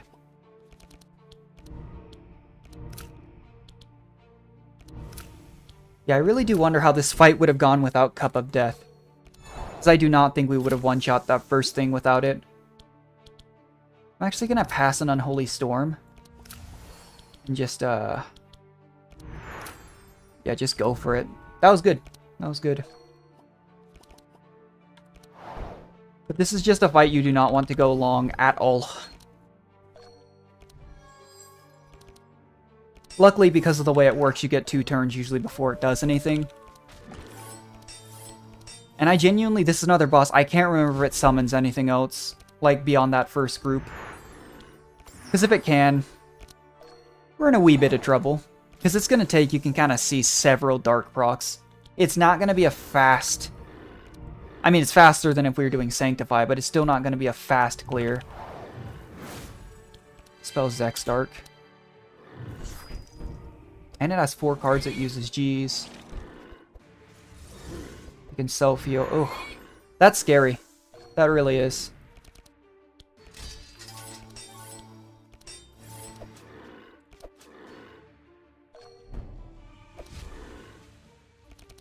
We got... do this and this. And after that starting turn, we have less energy, so we can't do things as fast as we were.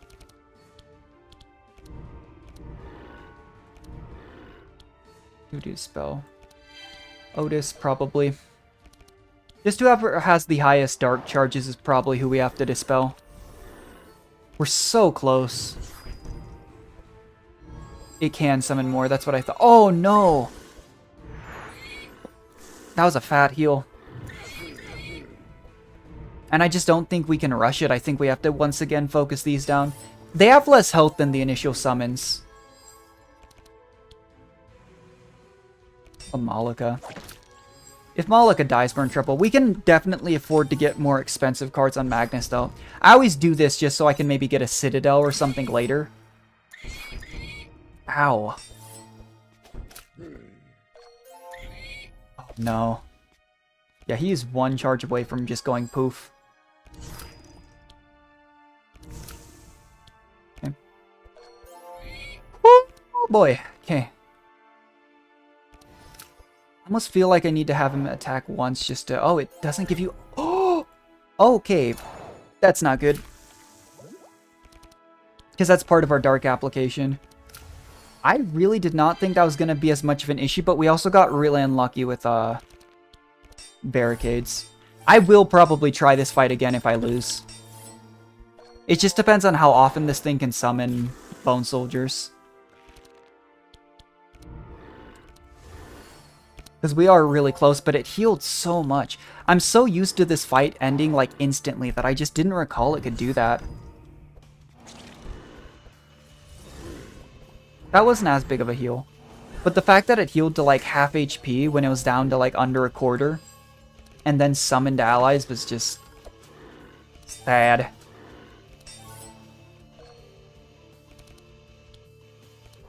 On the plus side, I think I was right. I think if I'd done this fight on 3rd plane, we would have lost.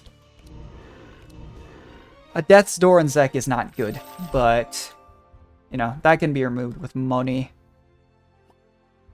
Tempted. See, that would have been so good on Malika. Alright, what have you got for me? I'm actually down to give this to Otis to make them tankier.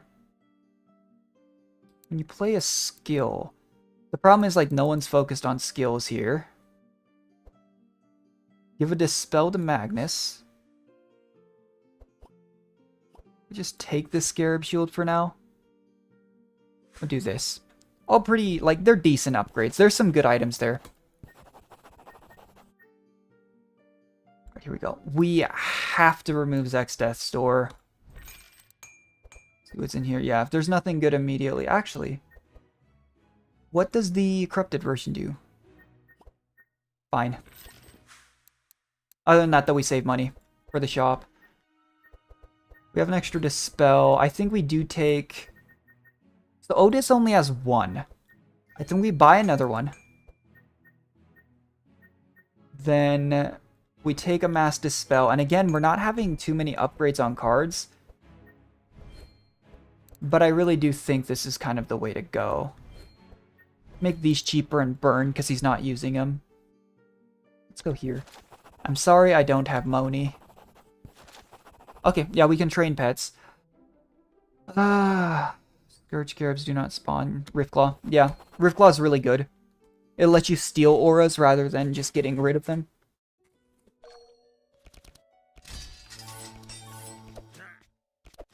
I just wish I had more gold to remove cards. Because, like, the Heals and Otis's deck I'd get rid of. Just those filler cards that are preventing me from getting to my higher utility cards. Yeah, that extra max HP on Malika feels real good.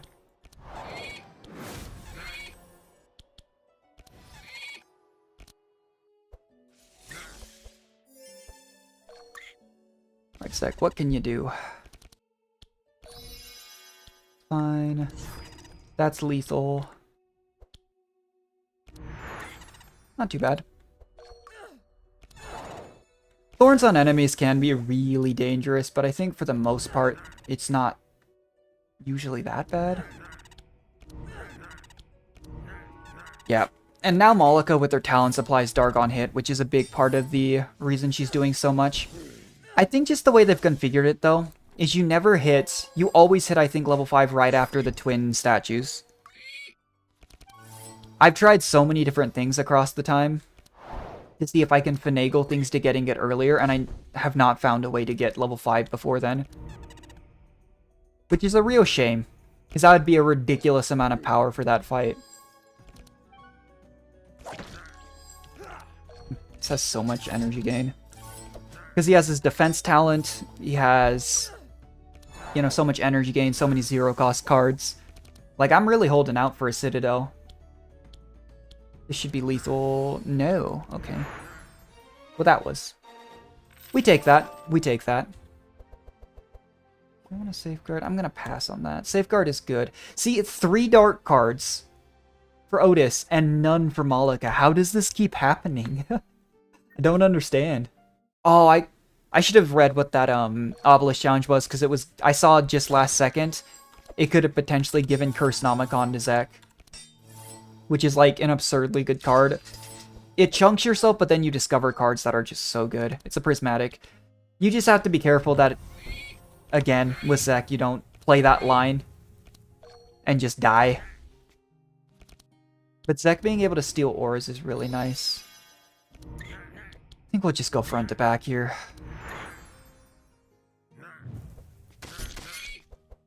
I think it's so funny that all of them make like little grunts when they get hit, which makes sense, but Otis's are so loud and obnoxious. I actually was looking at my VOD for this game and I turned down the volume a little bit, just because I was surprised at how loud that stuff was. Because I have like certain sound settings that I run generically on stream for pretty much all my games, as far as volume level, but it does depend from game to game.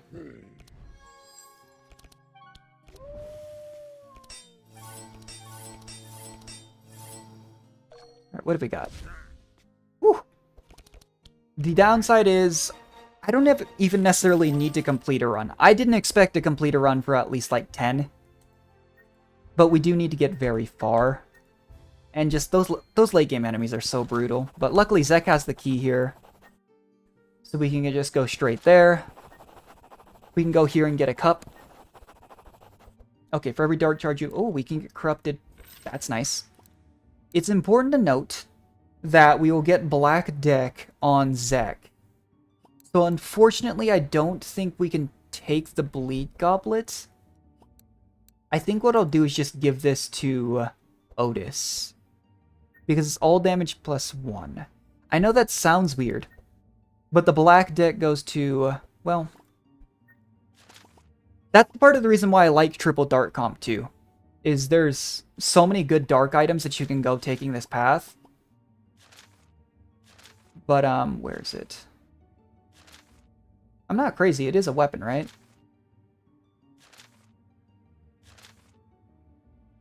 Right? Oh, I'm looking for a crossed out one. I found it because I took this fight last run. Where is it? Oh, here it is. Yeah, see, dark charges plus 2. Like, plus 2 damage in general is good. We'll just give that to Otis, though, until we get a better weapon. Also, Zek's really bad about those things. Like, there's a ring, I think, that for every dark charge you apply poison. I've poisoned my Zek to death doing that. It's part of the reason why I gave the Cup of Death to Malika early. Just because I was afraid of doing that. Luckily, so far, we haven't got any of the dragons that transfer curses either. Which are absolutely the most annoying ones. The dragon enemies just in general, I think, tend to be kind of scary. Just for some reason. I mean, I guess the final boss on this area is a dragon, so... Maybe it's not so surprising, I feel like this thing always shows up in the start, and I always think it's innate, and it's not. And the annoying thing is it does more when it's later on in your cycle.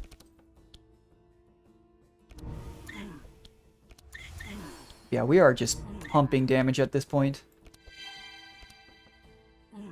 If I can afford it, I'd love to take a Mass Dispel on Otis or upgrade this one. Upgrading it means it doesn't vanish for longer fights. Or just getting another one's more coverage. So that all our eggs aren't in Malika redrawing it. But I think between the two we have like 5 or 6 dispels. He has 2 and I think she has... We have 5, okay. Not bad at all. This thing didn't die. It genuinely might have been a mistake to take Otis here over like a different character. I just figured the extra Sanctify would give us a safety net that we wouldn't have gotten with anyone else except maybe Reginald. Ooh, that's one of the expensive block cards we were talking about. That's finally good. I hate to give too many scrolls to Zek because I think it can go badly, but I'll take a second one because they do vanish. That was a Citadel. I just don't want to run the risk. I really want to unlock Novelia and then use triple dark comp to get our other unlocks here. Novelia doesn't even apply that much dark, if we're being honest, but it's enough that it lends itself well. Because any dark application you can kind of tell, as long as an enemy isn't immune to dark, just makes things go by so much faster. Give it to Malika, because she's going next. See, I swear, like, you would think it's innate.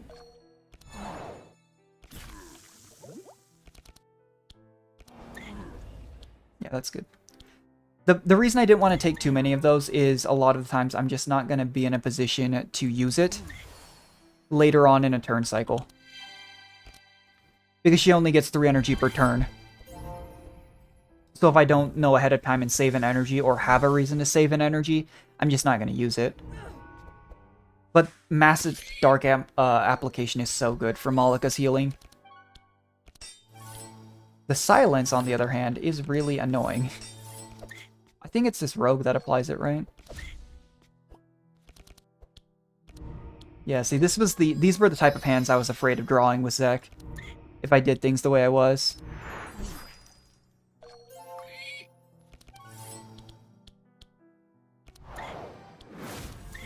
Not bad. Alright, Malika, I would like you to... Oh, I didn't think that was going to die off that. Right, she's silenced. Game, like, so sad. It's worth noting, though, that everyone except Magnus, if they get silenced, is bad. This is the evasion ones that I was worried about. Evasion for Dark Comp is bad. Like, that is actually a scare that's really hard to take down. For my comp in specific.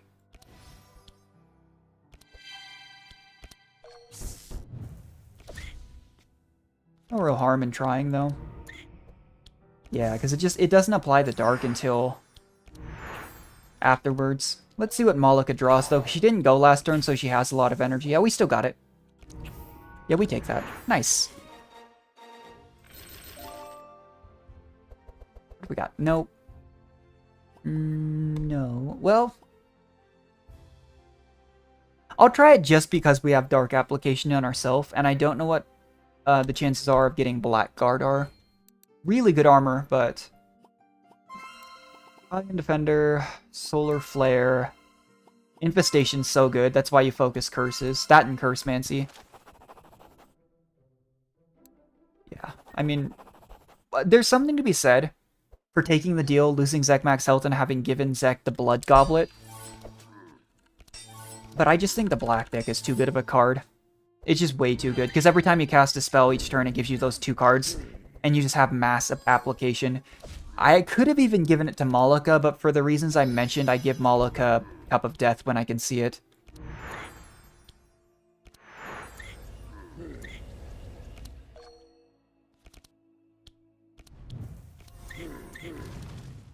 Big Holy Nova. Divine Insight's another card I'm not sure I'll get to use. But when we get to use them, it's such a big dopamine hit. It feels so good. We Vaccine. Drop that. Bad Augury. Like, she's applying 7 on hit. That's nuts. When you think that was a 0 card that didn't even naturally apply Dark. But it's the, Corrupted Cup of Death. 3 charges, like, big. And it is hard to corrupt certain weapons and get the more powerful effect just because of the way it works. That hurt. Luckily at this point we have slightly higher HP pools, so it's not a huge issue. Still scary, but not a huge issue. And Plague Rat lets Zek get rid of those curses. Like, he just transferred 19 Dark stacks. That would have really hurt if they'd procced on him. In Ritual. I really shouldn't have taken this Twilight Swamp. It was a bad idea. Played this first. I do feel like most mini-bosses, if you give them too much time, though, can resummon allies. Damage by others, gain 1%. I mean, that just means we probably wouldn't have Magnus attack. Because Magnus isn't going to do 1% max HP. And Magnus didn't even draw an attack, so it's not a concern.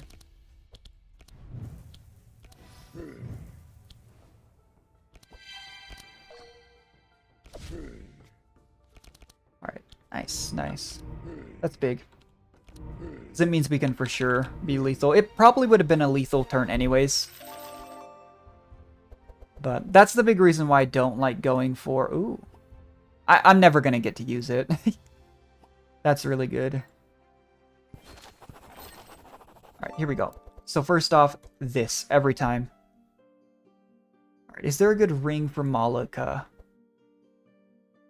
Every turn gaining evasion is good. She's not very fast, but I think evasion lasts to... Yeah, I think it carries between turns. Just giving Magnus more max HP. There's something to be said for. Not really doing much healing. I think we'll take 100 gold here.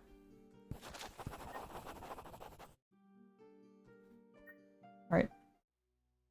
Yep, there it is, finally. I was wondering if we'd ever see one of these.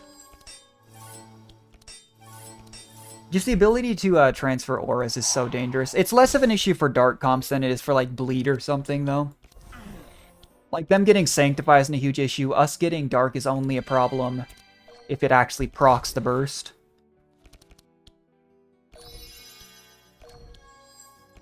Yeah, no, he plays this, he gets cursed cards, and we just go ham. It's so disgusting. But that extra dark application, I really have wondered. I usually give it to Zek. I really have wondered how it would perform on Malika with the way her healing works. Why did she draw so many cards? Am I going insane?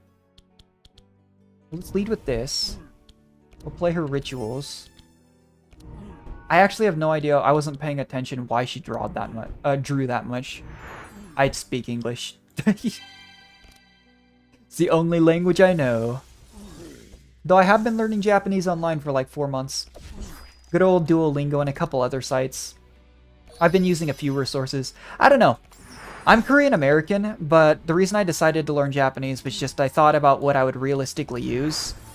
And the only time I'd speak Korean is with my mom and my sister. And eventually I'd like to go out and visit the country, but I was like, realistically, as silly as it sounds, I'd love to be able to read raw manga scans. I keep up with like Jujutsu Kaisen every week and a few other series. Like, I would absolutely love to just be able to even maybe be a translator. Like, once I get into my cybersecurity job in that field, I think it could be a really good like side source of income, which is what a lot of people do nowadays.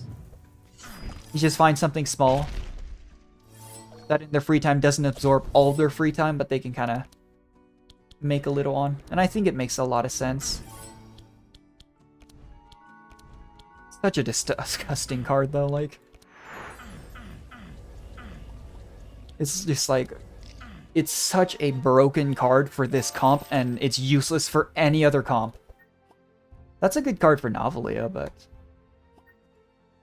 do I want? I think another mana gem might be a bit too much in excess. Zach isn't even really having energy problems. Yeah, but you can kind of see just off health bar alone how 3rd floor boss scales better. That's a huge amount of opening damage. That's terrifying. Oh crud. And the big issue too is Magnus doesn't get block off in time. Like, I could play a berry here, but the block fades off. That's something I always forget. But Sanctify charges are good. If we can keep dispelling Magnus's slow with the frost charges, though, Magnus will go earlier. Zekmith's turn. Malika gets some good healing off. I'm going to dispel Malika's frost, actually. The problem is, I don't know which turn's going to... Oh, he's not doing it this turn? Maybe I'm just dumb then. This dragon really likes making one of your central heroes miss a turn. And so I really hate to, like, focus super hard on dispelling those. Because then it won't work out. Yeah, once again, Magnus is slower. Like, definitely a problem. This debuff is also annoying. It's just one of those things that lets it stall out. I'm going to give both Scrolls of Intellect to Malika. Because she can't be frozen. And that's ultimately a big part of it. Well, she can technically, but she's not a middle hero, so it won't happen. Not good praise to Sun, but that's the big issue with that card, I feel like, though. Is you use it, and then... like, you don't have enough energy afterwards to make up for it and use those extra cards. Because it's like, you spend 1 energy on Praise the Sun, then however much energy on the card. And then it's like, well, I got nothing now. Is it a mass... it's probably a mass dispel turn. It's a big energy investment, but it's probably the way to go. Oh, it even dispels the frost. I forgot about that. Because this enemy applies so many debuffs that a lot of the time it's so far down that you can't even dream about doing it. You can see how much faster this fight is than Sanctify. If we were doing Sanctify build, there's actually a good chance this fight is lethal to us. I'm glad we got the Entrench, though. That was big. Because it let block hold over. And we're getting close to the end of this fight, so it shouldn't matter. I think it... does it alternate? No, it's just random. Okay. For some reason, I thought I remembered that frost effect alternating. Yeah, that fight was, like, super safe compared to the last time we took it. Although I don't think we've died to Dragon yet, to be fair. Why? Why, game? How could you do this? Sanctification isn't good, but Black Hole on Otis. Why? Otis has seen like triple the number of dark cards that Malika has. I really like Dimensional Crystal. We'll give it to Zach. It's only once a fight on the first spell, but it still just gives you a big opener. Extra discount could be... It's nice going into the last shop, but... Some of our gear, though, like the gold necklace, is still very replaceable. I don't remember... Oh, these are chromatic slime. I'm gonna go up. Because there's a chance that we get a prismatic here for free. And the library is good for Zek. I believe it gives Zek a Curse Nomicon. Ooh, baby. Okay. I'm gonna give this to Zek. There is obviously the danger I was talking about, where Zek will then apply Sanctification to himself. But, well... 15 HP, deal 5... Yeah, no, we'll do this. I hate to get rid of the Dimensional Crystal because I was excited about it, but probably a good thing to do. Give some straight up stats to Magnus. And then, what do we got? I like the Burial Mask. I'm going to do this just to... Well, yeah, I'm going to give this just to stat check it. This is another card, though, that works really well, because if you have Blood Goblet on a Dark Applier, and then Virulent Ring. You don't even need, like, the other rings, like, where is it? For every Dark Charge you apply, apply Flame. It kind of skips the middleman for some of those combos. Really cool stuff. We do have a good amount of stuff here. I think... It's 1,200. I think this is just a necessity. And we'll just do this instead of giving Otis more. And I really feel like we should just upgrade as many Dark Application cards as we can here. For Zek, because not too many crystals. Alright, here we go. Gunner and Orbi are annoying. This thing does actually give a ridiculous amount of block to everyone. And then the Gunner's the big AoE threat. These guys just kind of hit the first two. I say as that thing randoms Magnus 3 times. Oh boy. Yeah, that thing can use Entrench too. Definitely not going to be a fast fight, I'll tell you that much.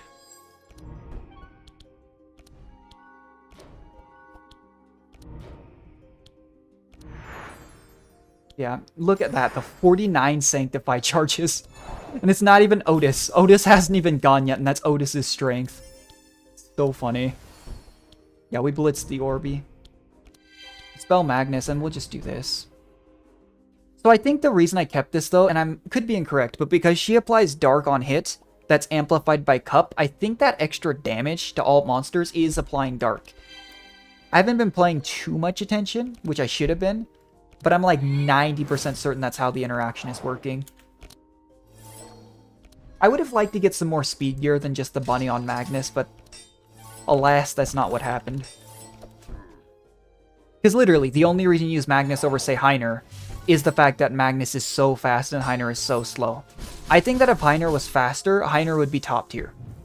Because then Heiner would not only be faster to immediately get the block down, Heiner goes off Fortify, so everyone just has permanent ridiculous amounts of block. It would be really broken, which is why it's not the case.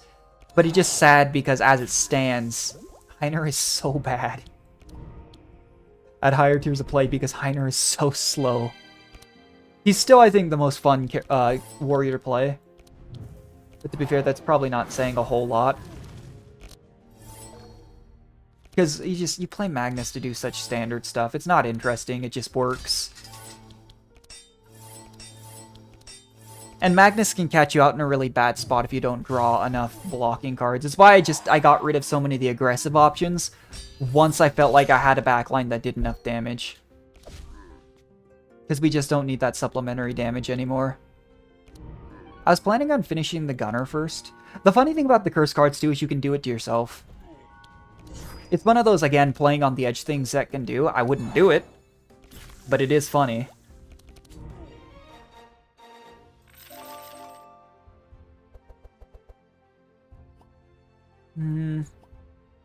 Take a guard. Holy Nova's not bad. Hey, another Mass Dispel and a Curse of Fragility. Alright, so here's the question. We have a 54% to get a Prismatic. The issue is, at this point, because of the existence of Black Deck, I do not think... Have we even seen the Dark one? Where is it? We've never seen it, and it is really good. I just don't think it's the best thing to go for, because even if we do get a Prismatic, it's going to be Dark One. Lightbringer would be not terrible. We'd give it to Otis. What are the other options here? I wish you could sort by Prismatic. And to be fair, with my luck, we won't even win the roll. But those are two of the options. But I think about other value cards I could get. Like, Bastion would be bad. I'd still probably give it to, like, Otis, but, you know. Bastion would be really bad, actually. Let's just see. Rings. Kingmaker's pretty good. Mana Loop is really bad. Power Coil's good. Mana Loop is good if you have a bunch of zero cost. The one's really... I think we go Jewelry. Come on, give it to me. We're not... I don't think we have the cards to get a... Okay, that hurts my feelings. Oh, boy. I'm sitting here planning what could we get, and we failed the 54% chance. And not only did we fail it, it wasn't even close. We needed a 6 and we drew a 3. The crazy thing is if you get a critical success on that, which you have to roll really high, you get an ungodly... Like, you get 2, essentially. You just get... It's not crazy, but, like, you get 2 of the options there. And so you just end up being ridiculously powerful if you critical success that. It's only happened to me a few times because I do go for cheaper decks, but... It's still really funny when it happens. Alright, we vaccine Unholy Storm for the big damage. Big AoE, it just nothing died. So, there's that. The problem is that that means Orbi will probably get the chance to put up, yeah, a bunch of block. Well, the enemy's called an Olive Ball, but it's the Orbi pet. Yeah, you can definitely already see if things go awry fast, they go fast. Like any fight on this floor. I do this a lot visually in my mind, but Magnus always gets so upset. It's funny. Stop petting me.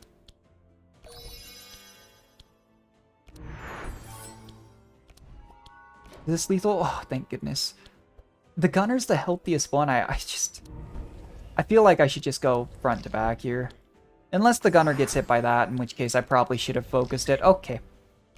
The problem with Plague Rat is it's random, so it's kind of hard to plan for it. Oh, I can Unholy Storm again. That's nice. Very nice. Malika's Dark application is very important, though. If I were getting so much healing. Nether Entrench is good. I will take a Mass Dispel on Otis. It really does, you know, maybe seem like I'm going too hard on Dispels, but it really does go very poorly, very fast. I don't think... Yeah, we'll give Zek the ring, actually. It's 6 max HP versus 6% resistances. I think we have enough max HP that that's probably worth it. And we still have one more level to go, assuming the twins don't kill us. I'm actually going to give this to Zek. And we'll stock up some block on Zek with the Fortify charges. The issue is, too, Heiner isn't even good until you have unlimited Fortify. I mean, he's usable, but, like, then you have to consistently draw cards that give Fortify, otherwise you lose out. I'm gonna Gunner. This thing's annoying because it heals, but... Malika goes before it, so we should be able to just kill the Gunner. Ouchie. Alright, Vaccine and Holy Storm. That's such a good opener when we get it.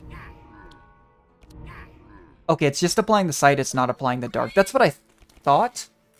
I'm not sure why I was getting... Something was happening earlier, though, that was really strange. Around that, the AoE dark. Yeah, it's gonna keep healing is the problem.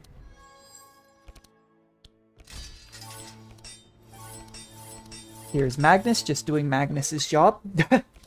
That's part of the issue in playing multiplayer in this game too, is could you imagine if you were playing with a group? This has happened to us too. If you're playing with a group and that's your job. It takes a while for your turn to come around. Your turn comes around and all you get to do is block. It's part of the reason why I think my friend group likes playing Heiner though, is it feels a little bit more active.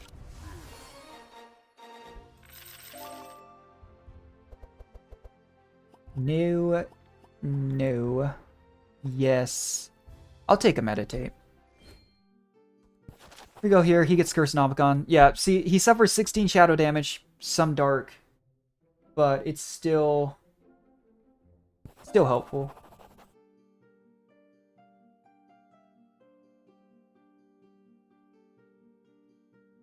My reporting BC is doing something weird.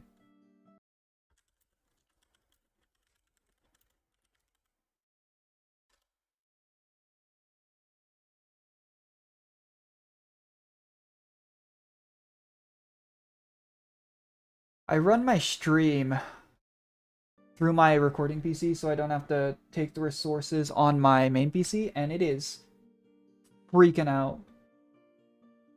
Okay, that's fine. I don't usually release like edited videos of my streams, which is what I know a lot of people do, just because I like streaming for fun.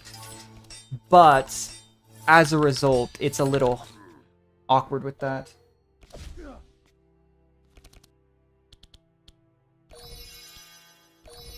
Let's see. This fight, this thing, I usually do last just because it has an effect where if it goes low, it will heal and remove all debuffs. It's not a huge issue for Dark Comp, but it is annoying.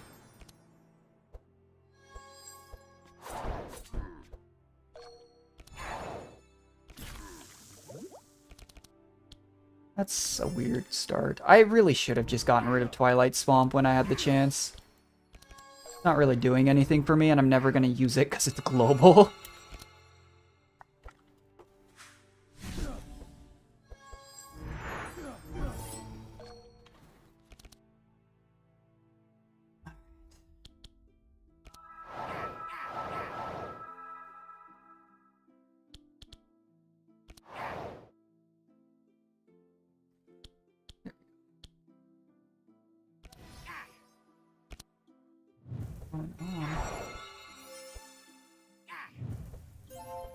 Huh, that's weird.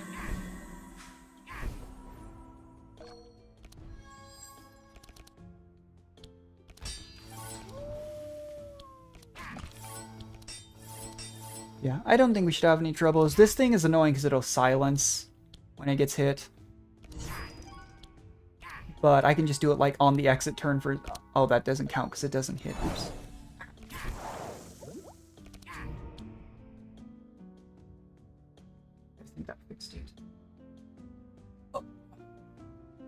Yeah, there we go. And that's the issue is I think pets hitting. Which is weird because the spells don't count, but when pets hit, it can proc that silence effect. Which is usually not an issue, but it can kill you if it happens at a bad time. And most of the pets, well, not most, but a lot of the pets do damage. Ow.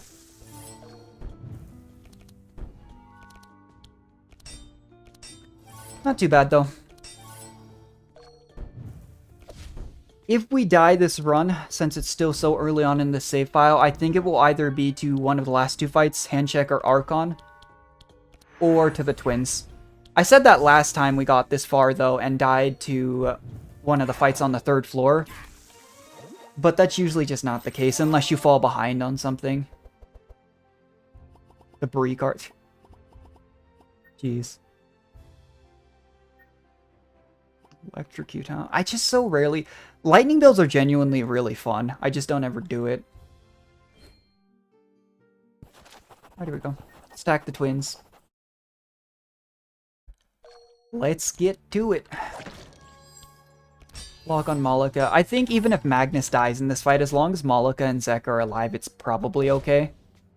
You just miss out on a lot of safety through block. And unless you can really burst one down, you should probably do it evenly. We have so many Sanctified charges already, though, because of the build we got. And it's not even that uncommon to get stuff like this. Like, when you go to that blue zone, you'll always get Black Deck. You'll always get one of the cups. Like, it's really consistent. But you can see, like, compare this to, like, I'd have, you know, you'd have to go look at the VOD from last Across the Obelisk stream, but compare this to how long it took it on the Sanctify build. It's night and day. It's ridiculous. I do this. Well, Divine Insight. Okay. We just gotta be careful because we don't want to proc the Light Beam on everyone. That's another really good way to die in this fight.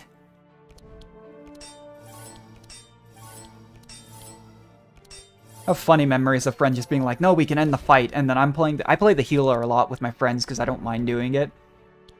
And then I just die because my carry decided they wanted to hit that thing over and over. This could backfire. It didn't. Nice. That hurt.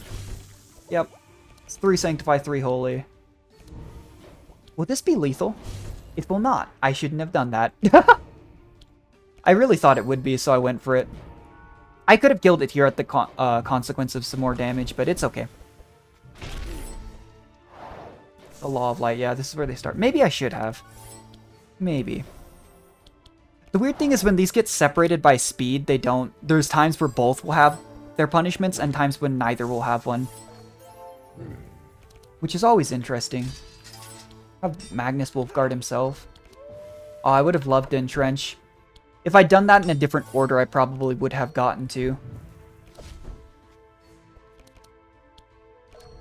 It's not worth it to use Curse Nomicon here. Let's just go for lethal. If I can. There we go. Curse card, Plague Rat. We can be super aggressive. Literally, as long as someone doesn't die, we heal to full at the end of the floor anyways.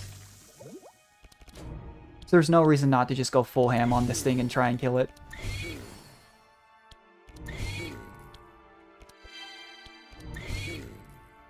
Yeah, here we go. It's dead. I just dispelled Zek to make sure it didn't proc Dark, because that could have been bad. Alright, here we go. So I like the energy regen on Magnus. It's not an issue already, but there's no reason to take damage because he has, like, nothing. Holy Spell, Dark Increase, damage done here. You can do a weird, like, Bleed Chill build with Zek. I don't think anyone does, but you can do it. Ooh, okay. So I'm going to give Otis this. We could have taken a Corrupted Dimensional Crystal if we'd kept it. It gives you powerful extra max HP, but it's still just once per combat. Interesting. The Ankh of Life. I'll give that to Magnus so he receives more healing. 7% when he blocks. That's not super helpful. I'll give it. The negative speeds... Actually, no. I'm going to give this to Malika. The negative speed is not as detrimental, I think, on a healer. And it gives her more durability, so I don't have to worry about her as much. Yeah, we have to go up here. So there's literally one fight standing between us and unlocking the last member of our Dark comp. I don't know why, too. Design-wise, I just think Novalia is such a cool character. It's just like the normal Leia and Novalia are the... Novalia, I don't know how to pronounce it. Are like the normal Paladin and anti-Paladin tropes. But I just like the, like, undead aesthetic as well. Do I curse Nomicon? No. Zek has such a good opening hand here for damage. It feels like a waste not to use it, but, you know.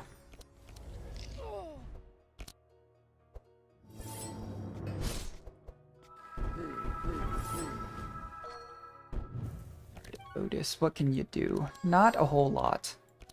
The Shield of Warding's free, though, from the Destiny. And then he has the Holy Spell. Yeah, we just need to keep pumping. Now we can go for more expensive Holy Spells on Otis as well. For whatever chances we have left to do that, because it's late in the run. The issue is I don't build around stuff like that happening, because sometimes it doesn't. And then if you build around it, then you have a really expensive hand that you can't use. That's happened to me before, and it's run ending. Especially at higher, like, madness levels. If you bank on something and you don't get it, it feels so terrible.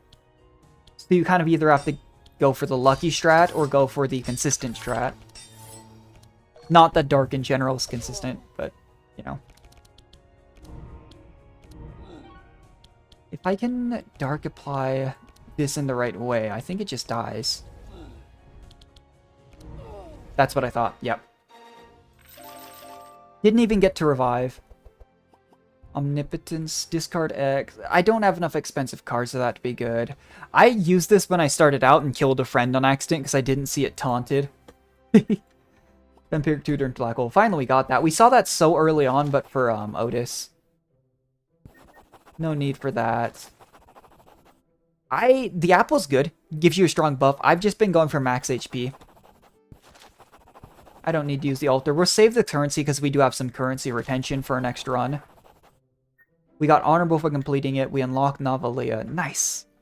That'll be so good. Not that Otis has done us badly, but you've seen as soon as we got like Yin Yang badge and just Malika healing in general, it's not necessary to have that extra Sanctify. And putting all your eggs in a dark basket really doesn't affect you when you're doing low level unlocks. Look at that. Everyone's so chonky. They have so much max HP now. And this is literally just the same fight as last time, but these two switch positions. That's funny. I haven't hated having these extra energy cards on Zek, though. I normally don't do it, but him pumping energy into Malika has been very helpful. Why can't I? There we go. Yeah, let's... Man, that AoE... And the nice thing about Novalia, too, is she does the Scourge effect, which makes Dark do more damage and, like, the spread with charges. She doesn't apply Dark as fast or as hard as some of those other characters do, but it just doesn't matter. And that's ultimately the really nice thing, is there comes a point where the returns, you know, even just having another person applying Dark, you can see how fast that cycle would be. Maybe I should have dispelled Magnus as well. I didn't think about that.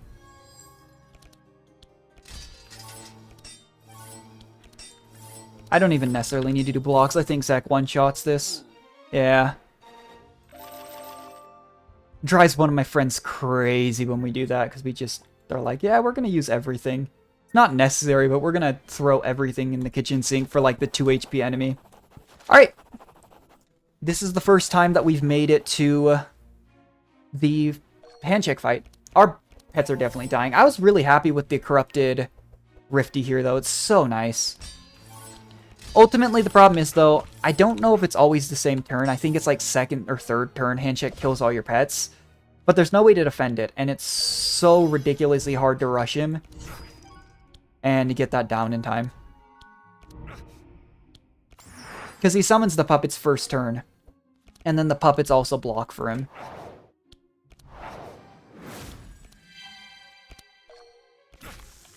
Yeah, you can see the dark resist is off the charts. Like, shadow resist here, like, it's just annoying is what it is.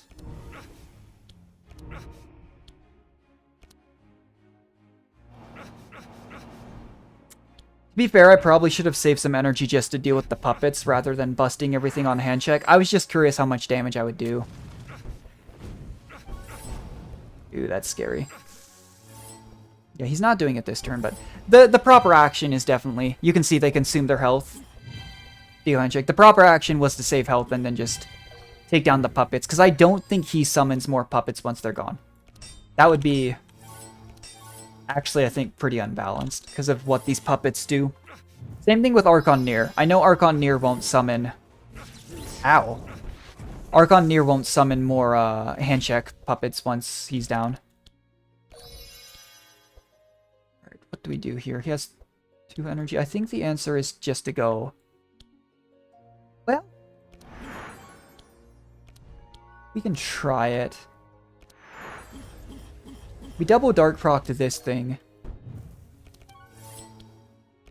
Fine Insight. Holy Flare here. Do this. He'll draw more cards. That's the downside with Solar Flare, though. Is it kind of backfires. One thing you can do with Solar Flare because of the issue we talked about is just save some energy and play the card next turn, but that also tends to feel kind of bad. Yeah, Midnight Slaughters this turn, or Twilight Slaughters this turn.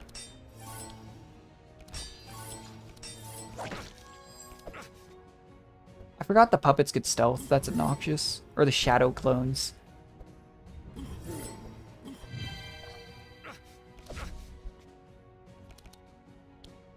First Nomicon. It's early enough in the fight I can get away with that. You won't get the black deck proc, which sucks though. Goodbye, pets. The Steel Aura was so nice. Oh, no. Oh, no. That caught me a little off guard. Luckily, it didn't one-shot. But losing Zek early on in that early on would have meant probably a restart, if we're being honest. And Unholy Storm. And this is where, you know, Otis also applying Sanctify has been helpful.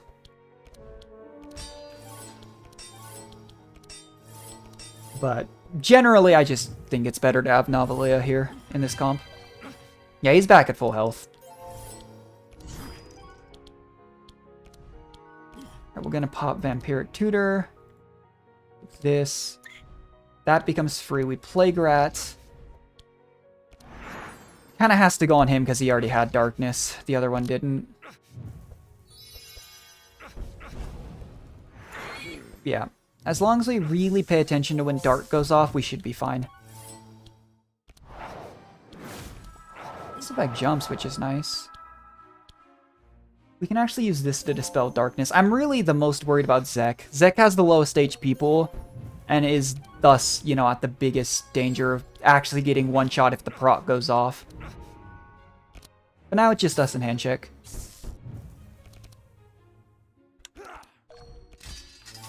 How should let... Yeah, nice. That's big. Hallow sometimes just does nothing, though. It's so sad. You can see how little. Even once we do the big chonky proc, it's only a couple hundred damage. You know, only. Most of the enemies throughout the game, that's a one-shot, but... considering the HP pool of the last two bosses, it's not that much. Yes, 231 Sanctify charges.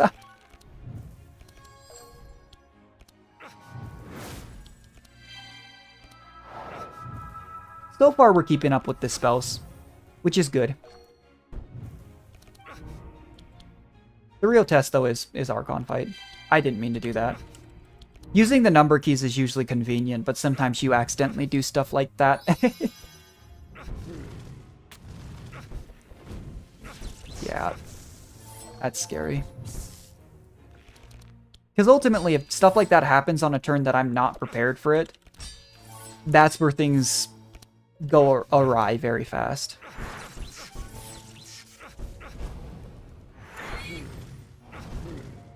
It's why it's important to stay at top tier health, because if you get hit by the Dark proc from Handcheck or the other enemies that can do it when you're already chunked, you just die.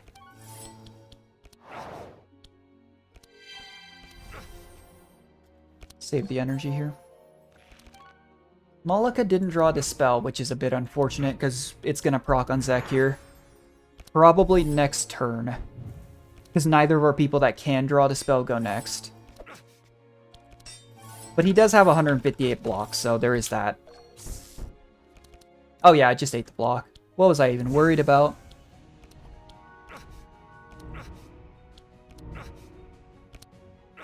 This is where things get slow going, because you consider too, the Dark is only doing that chunk. If we were doing Bleed or Poison Build or something like that, we could have stacked much more than that. And it'd be passive, we wouldn't have to actively apply it. Wouldn't Ray of Hope. I wasn't sure how hopeful the Ray of Hope was going to be. It's not bad. Also a lot cheaper, and it's easier to use because of that than Mass Dispel.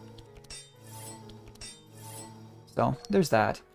And Zek insists on applying a bunch of Dark to himself every turn, so... you know, it's a little scary. Did he just go... oh, okay. If he'd stayed Invis, it would have been more of a problem.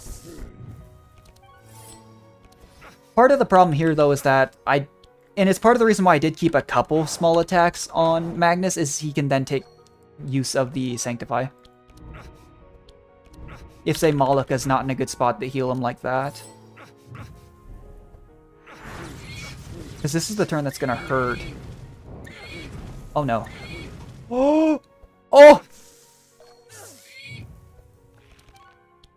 Oh, no.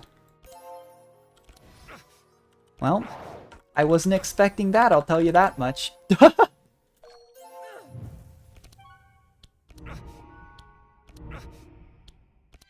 I wasn't expecting to win this run, but I wasn't expecting that. Whew! But that's how quickly these last fights can turn. I mean, that was literally like, we were looking solid, it didn't look like anything could touch us, and then just out of nowhere, 2 people just got one shot.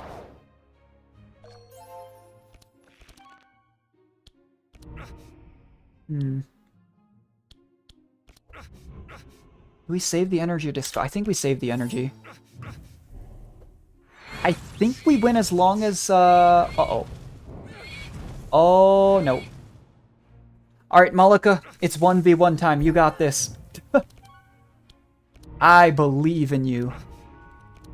You did it! Everybody has a death's door for the Archon near fight, but she did it. It's not an issue until they draw it, then it's a big issue. Who do we give?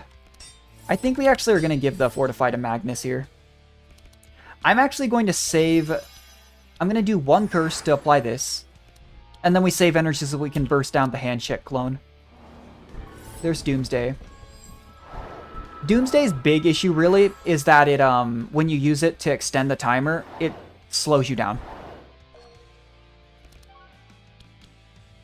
Solar Flare, do this. I can't use Crescent Light unless... Oh, nice. And we just want this clone to go down immediately. Alright, Martyrdom was first on Malika, that's fine. It's also annoying that it takes cards out of your cycle. Okay. This could be doable, this could be doable. The only one that it's truly bad to have the speed lowered is, with the difference here, is Magnus. And if I can do the timing right, I can dispel the slow. Uh-oh. You can see how many statuses we get, though. It's why I value Mass Dispel so highly. Is getting to some of those lower down the list here. Yeah, he's gonna go slower, isn't he? He's slower than the Puppet. You know what? That's acceptable. It's better than I thought was going to happen. We do this. Puppet's down. Good. Zach will transfer the slow. First Mancy's nice. Alright, here we go. Exhaustion. Plague Rat again. Not too bad. It's just us and the Archon. Yin Ritual will give us some sustain. I'm actually going to save some energy on Malika just in case.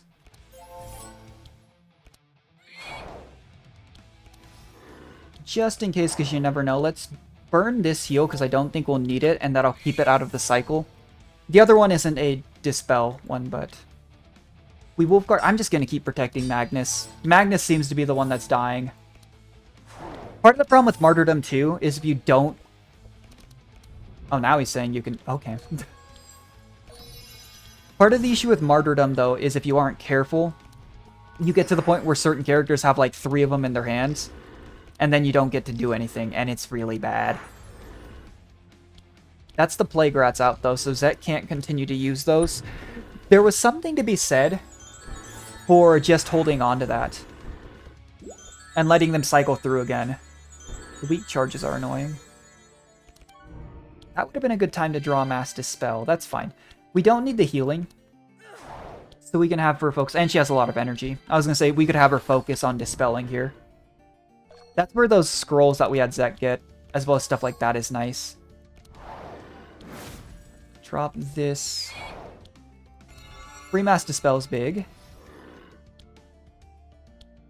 Oh, I didn't think about that. I'm going to save Praise the Sun for next cycle, because that's a 1-turn card. Enrage. We're keeping the fight controlled. We are keeping the fight controlled so far as our Doomsday charges, as well as the statuses he's dropping. Oh. That's terrifying. This is a good turn to do Martyrdom, because he'll still be faster. This is another heal we can burn out, just so that it doesn't appear again. Martyrdom, sure.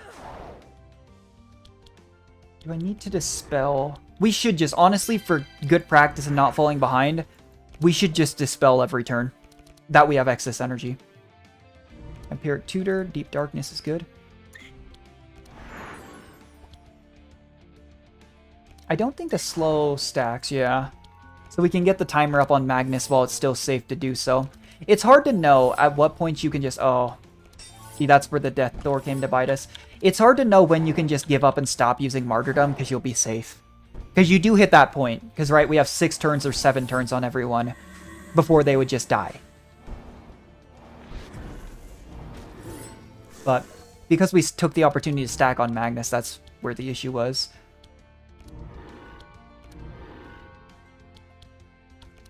I don't know. It's so annoying to know there.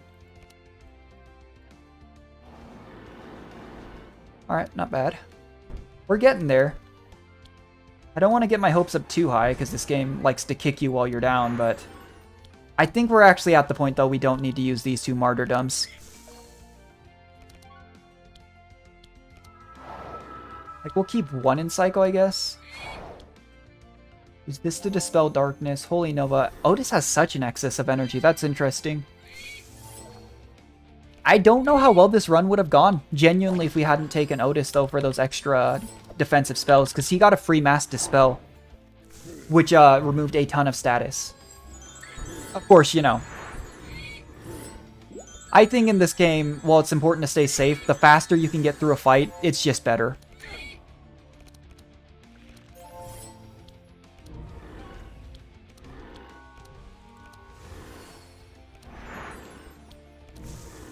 Doubling Darkness is always such a weird thing, because I don't think it does anything once it overcaps.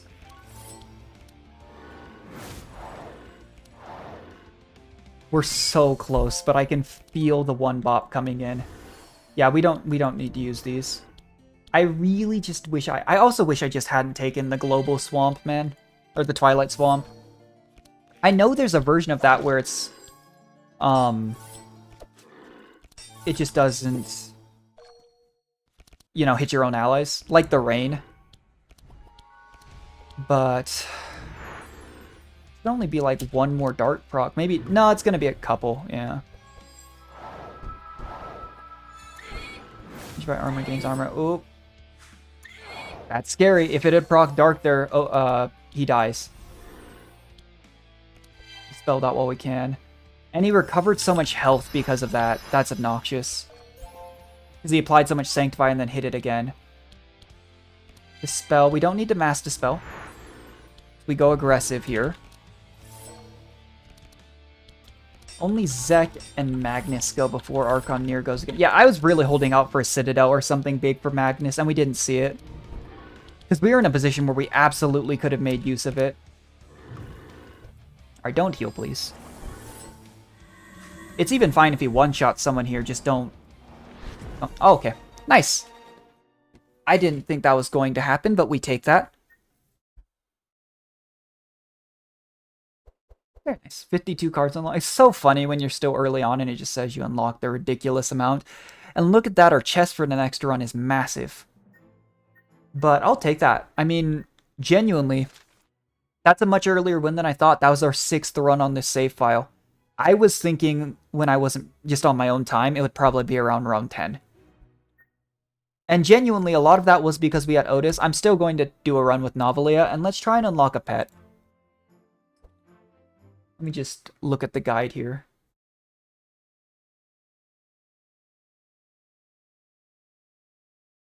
My question is, can I unlock Leia and do triple Sanctify team in the same run that I unlock the pet? And I don't think the answer is yes.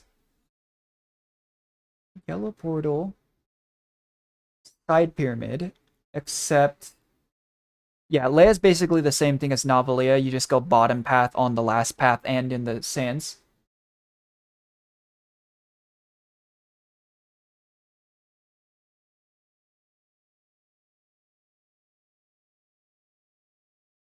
So for QB, we have to have Novalia, get Trustworthy or Honorable from Act 1.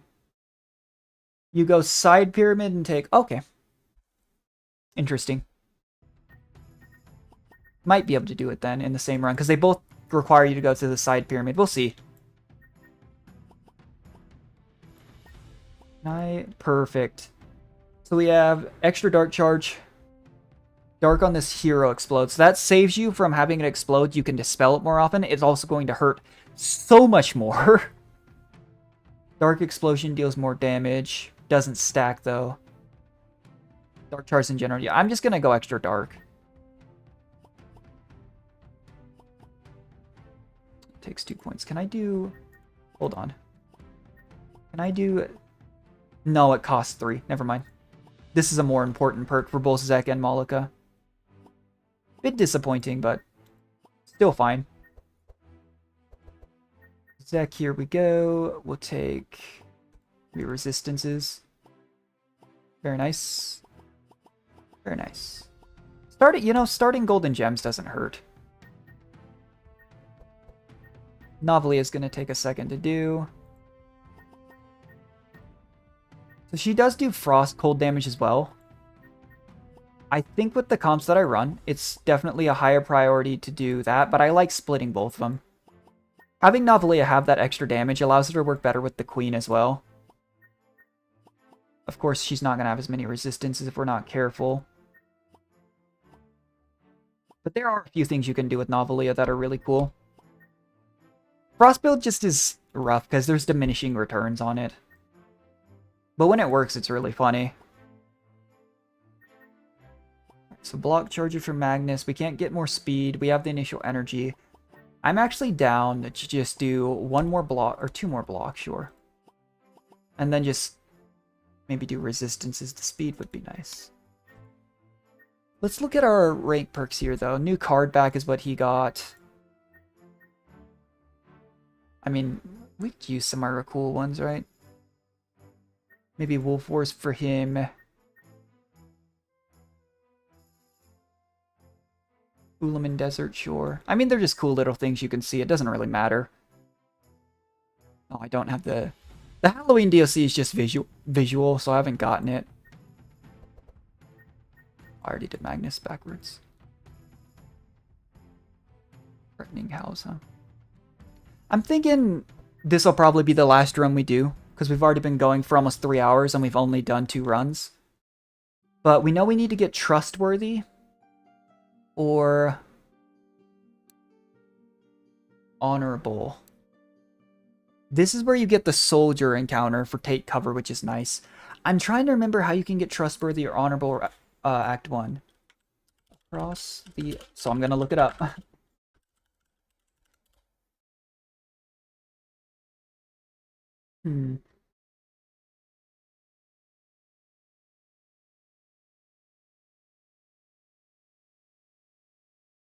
So,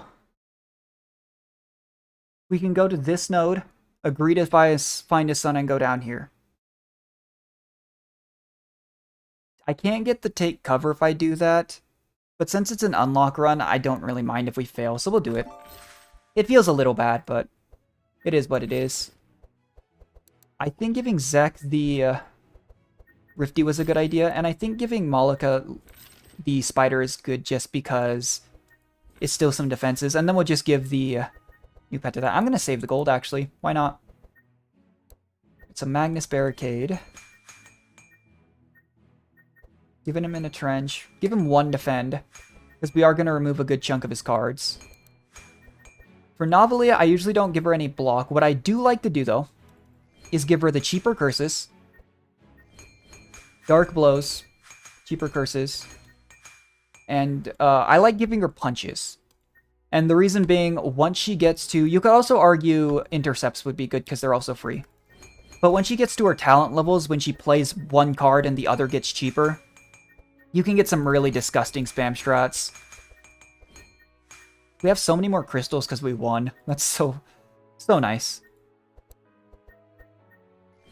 Important to keep in mind, though, that we need some upgrades here. But this is a much more aggressive team than our last one. Alright, here we go. As far as removals, we don't really rely on Sanctify anymore. So having Magnus have even fast strikes really isn't important. And we do it while it's free in this town, for sure. You can only go to 15 cards, though. I don't even use mana shields on her.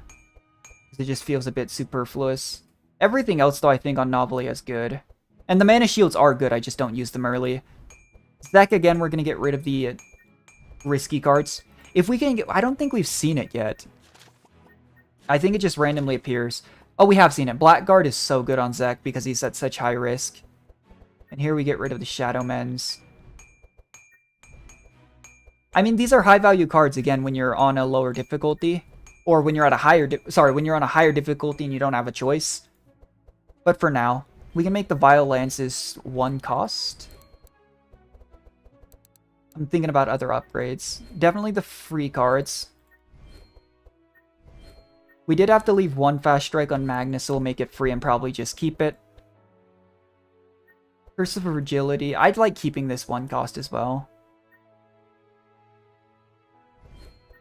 I like alternating these, because they're high value either way. I don't think on the first portal it's important to give some of the upgrades here, though. I forgot we'd get town supplies too. What can we get? Lower items and increased items in the armory. We'll take that. So selling supplies for golden shards is literally the last thing you should get, probably. Currency retention would be good. I don't ever divinate on my own time. Transforming cards is free. Curing injuries is cheaper. We'll go for that. I mean, if that's 1, sure.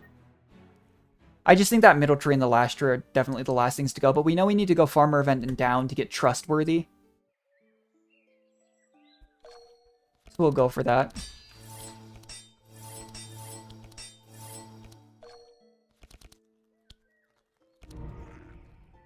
As always, if we can see Cup of Death early, it'll be nice, but we will be doing the same path we did last run. Which is... Sands into Blue Zone for the dark items. It's really nice to get those early. I just really don't want to do it and die. Because the Sands boss, I mean, almost killed us last run, and we're running a more aggressive comp again, so it's easier to die. It just fights are faster, so it's better for farming. Sure. Sure. It's important to keep her somewhere balanced between the two cards because of warrior duality. Take the golden agree to find a sun. Good. So we have to go here. Means we have to go here. It just stinks, because you can pay 1,200 gold to get everyone here to get the... It's take cover. Which technically we don't have trustworthy unlock either. Here. Gaining 8 armor, dispelling slow is really nice. Especially for the last fight, where you're slowing yourself. Honestly, I don't even need to be spamming this much block this early. It's kind of just wasting time. Which is, again, the entire reason we're doing this comp. To make it faster. And even then, it takes like an hour to clear. Which is why I enjoy this game. You can hop in and do it, but it's still a big time commitment. Because any run takes forever.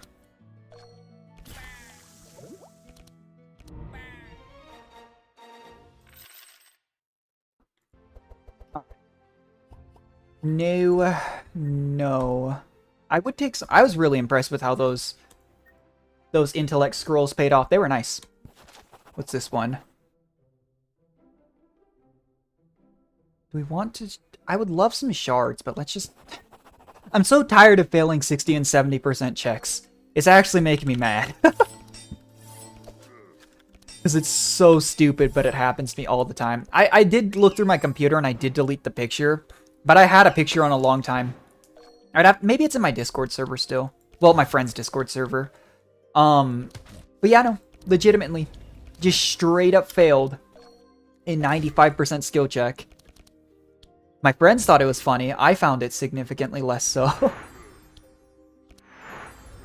Just upsetting at that point, like...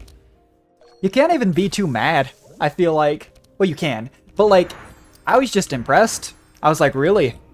The game hates me. Ow.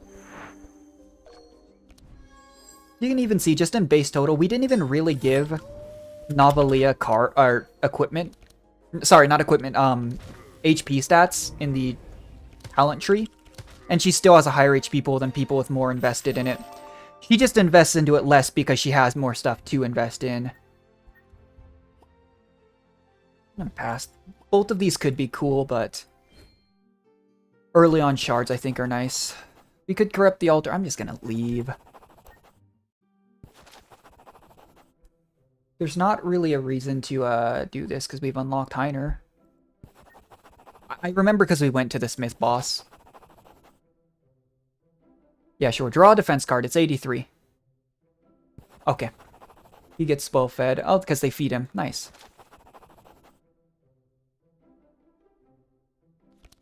I don't know if it matters if we actually pass this roll. I think we just fight. Okay. We lost the initiative. That's fine. I'm surprised we didn't have Trustworthy. That's usually a really easy buff to get. And 2 people still go first here. Nice. We take that. Novalie is also another character that kind of plays off the edge of being in danger. Because of her, where is it? Hatred perk. The thing is, she doesn't really need to play off of that when you're using her in this comp, because you're using her in this comp to, just be one more person that can use Dark.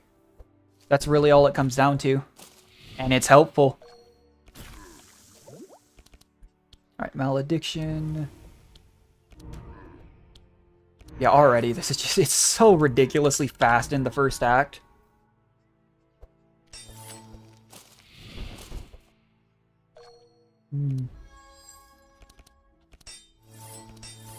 Yeah, I'm wasting time using AoE block. We only need like 1 or 2 barricades to be safe. And even then, you know, we heal to full at the end of the act, and we're not going to lose anyone. No, no. No, no. If we heal him, we got Trustworthy, good.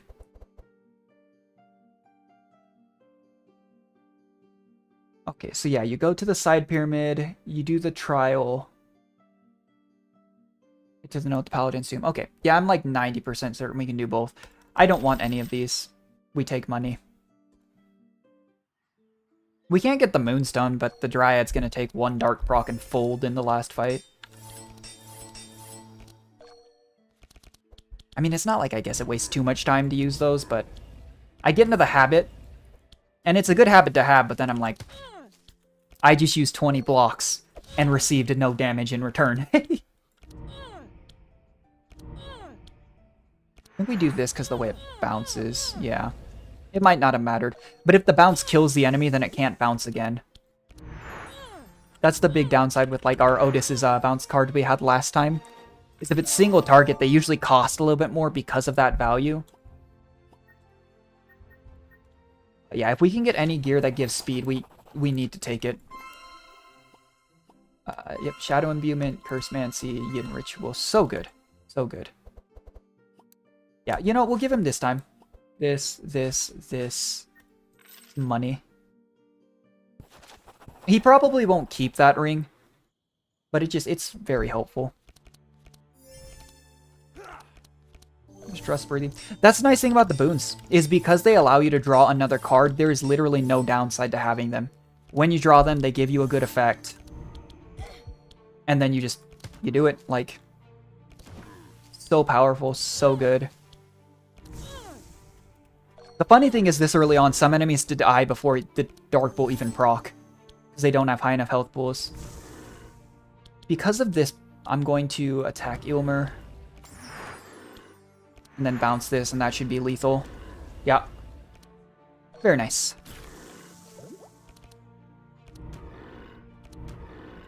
We actually came really close to one turning Yomer. If she'd drawn more offensive cards, we would have. That's funny. The moon makes me stronger. Unless you die. I still think the Queen's line is so sad for Yomer. She just says, I feel like if I had more time, I could heal you. But I just don't. I'm sorry. Like, you gotta go. No, no. No, and no. Some unfortunate cards so far, for sure. Oh, well, we can get a Corrupted Gold Chain. Not worth that much. I mean, it's heal done, so maybe I should have given it to, Wait, no, restart. Maybe I should have given it to Malika. I didn't even realize that's what that did, though, when corrupted. Shield of Thorns, Yggdrasil Root, Corrupted Gold Chain will pass. Poor Malika isn't getting much gear, but that'll change. Back to the sands. That's a really early Butcher block. What? We take that. That's ridiculously good for Nezglect. Seeing that in the second shop would have been game-breaking if that's who we were using. Take this. 20 max HP, you know what? Buy that as well. Is this the shop that I can... I think with the upgrade, yeah. We do that, and then we just upgrade cards. Trying to think of what'll be high value. Actually, I almost feel like I should get rid of one of these. Just because it doesn't apply Dark without Zek having Dark application. I don't know if I want these to be monsters or front monsters, because the Scourge is really good. Alright, we go. See, we used so many crystals, and even then we couldn't use it all.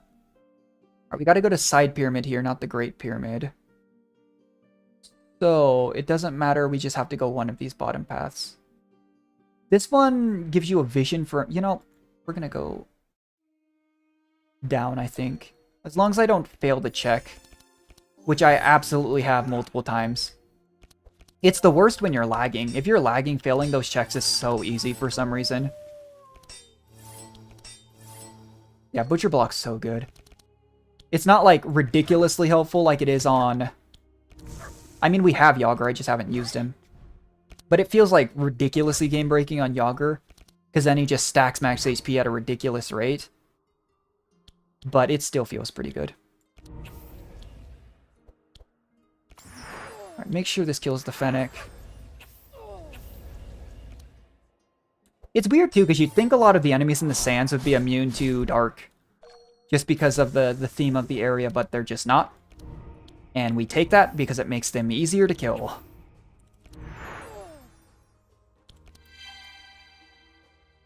Oh, a Scarab. I guess, yeah, the pet is... It's in Act 2 and Act 3. I keep forgetting about that, too. It doesn't affect Act 1. Alright, here we go. Well, I guess we'll hammer into it. Don't know if we'll be able to kill it, but... we should be able to. It's just sometimes... the game decides that, no, you will in fact not be killing this Scarab. Free stuff, though. $3.95. That's my favorite price tag. Free is free. Very nice. You can already kind of see just having that one extra person applying a little bit of Dark makes this fight, like all fights, go so much faster. Yeah, we can go up then here. Alright, need to focus.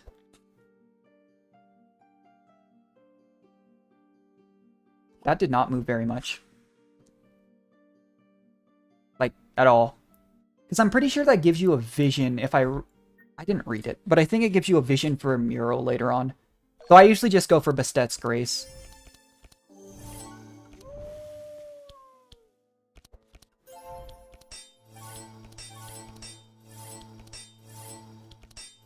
That's all Magnus is going to do all run. He doesn't even need to attack because there's no Sanctify, unless we get that potion again. Novelia is kind of guilty of doing more damage than she actually does apply Dark, but eh. Still not really a problem. Didn't die. I thought it would, admittedly, but...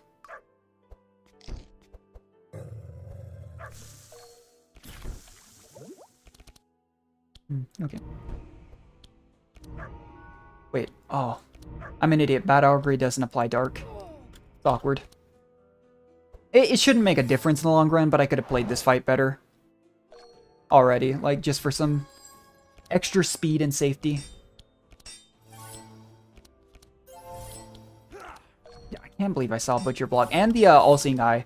Like, genuinely, because most comps run Nezglect as their healer later on, seeing All-Seeing Eye in that second chop would be ridiculously good RNG. Like, that sets you up for most of the run if you get that so early. Big thing here is I just need Warrior Duality. That's where she starts kicking off. Before then, it's a little rough. Just for, like, the extent of what she can do in a turn. Alright, Malika, knock him out. Get him. Get him. That's not a very good starting hand. It didn't even proc Dark. You let me down, Malika. You let me down.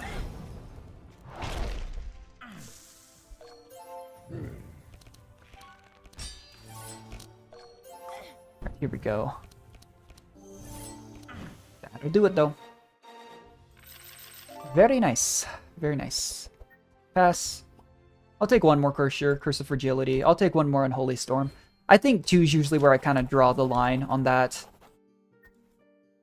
Because at that point, I think it's kind of diminished returns.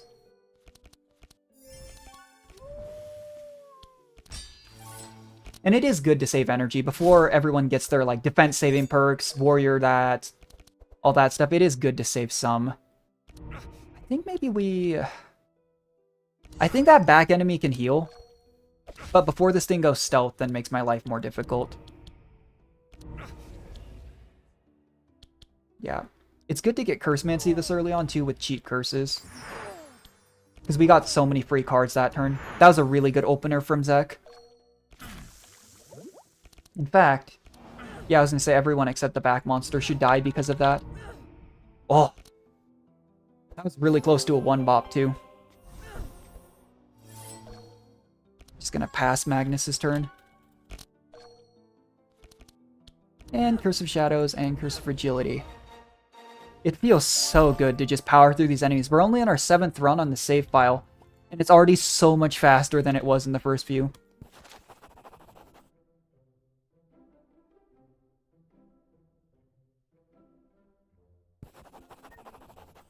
Yep. I can't remember if those top 2 options matter at all. Oh, wait.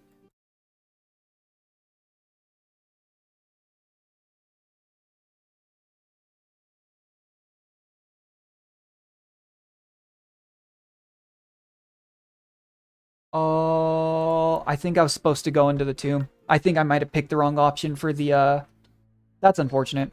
That's okay, I think I picked the wrong option there. I should have kept closer attention to the wiki page. It just, I know some people don't like playing games sticking to the wiki, but this is one of those games where if you do everything just by as you go, you will spend a ridiculous amount of time doing things. As Novelia just clubs that thing in the head a few times. It takes too long. Like, I have a decent amount of time to play games nowadays in between classes, but like, it's such a time commitment if you start just looking for everything. That being said, if they add another big DLC like the Sands at some point, I would love to go through it on stream. It just requires a lot of reset on runs, because you're essentially only looking for things that are in this portal, unless it's something like the character unlocks that require you to go further in. Yeah, these things stealth. Can't stealth through that, though.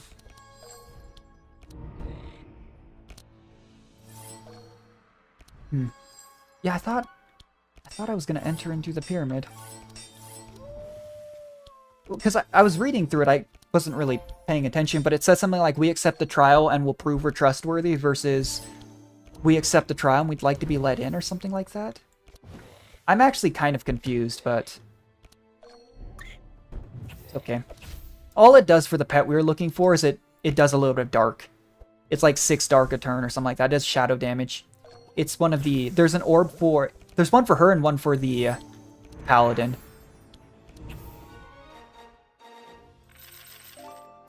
To be honest, either way, next stream, even though we're still missing some characters, we'll probably just focus on unlocking some pets because we only have these 4. Yeah, there's magic duality. Dark 2, dark 2. Let's see. You had a vision of the Jinn laughing for you, so don't ask. Yeah. I can't remember if any of those options does something good for you, but I know most of them hurt you. So, you can suck a fat pee-pee.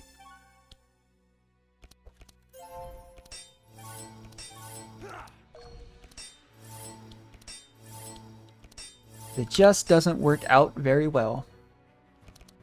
But here we go. Pounce. See, and then it lowers this, which then lowers this, which then lowers this, and she gets to go big card spam, and all of them apply dark. Eventually, with the dark on hit too, even just her punches will. Maybe I should have Cursed of Tormented there. It's fine. If Malaka can entirely proc dark, I think this thing dies.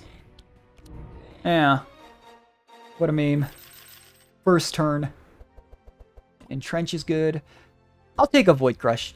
Because of the way her stuff works, she can take some more expensive cards and get away with it. Well, yeah, I want to say it was maybe here. No, it's in the side pair. That stinks. I thought for sure I could get in there. It's okay. We now know where to get Trustworthy for sure, because I actually didn't remember. So we can go for those cubes, because the guide did say you specifically have to get Trustworthy.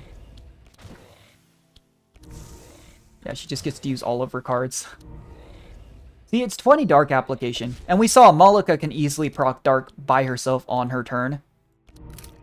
Doesn't mean it's not helpful.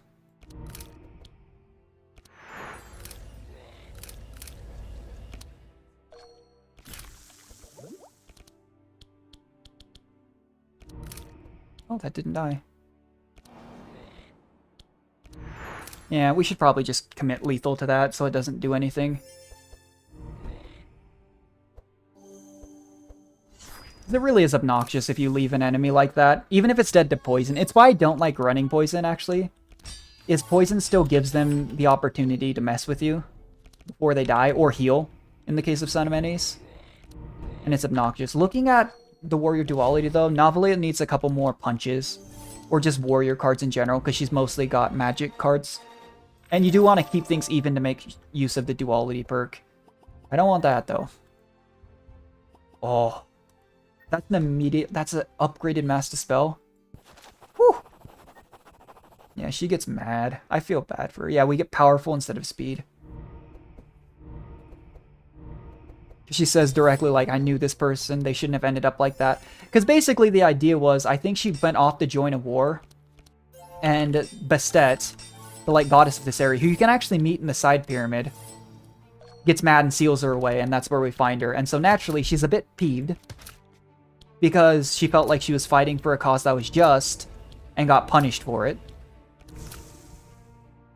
But eventually, at the end, if you take her dialogue during Handshake, she says, oh, this is why I was, you know, kept in this state for so long. Because I think, unlike Leia, she is actually human, I want to say. So I don't think she would have lived until the time Handshake got up to his business.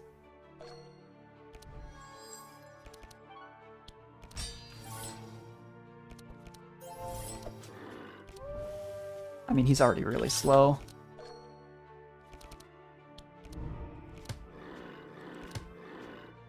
Yeah, even just Shadow Imbuement lets her proc Dark, like, without anything else.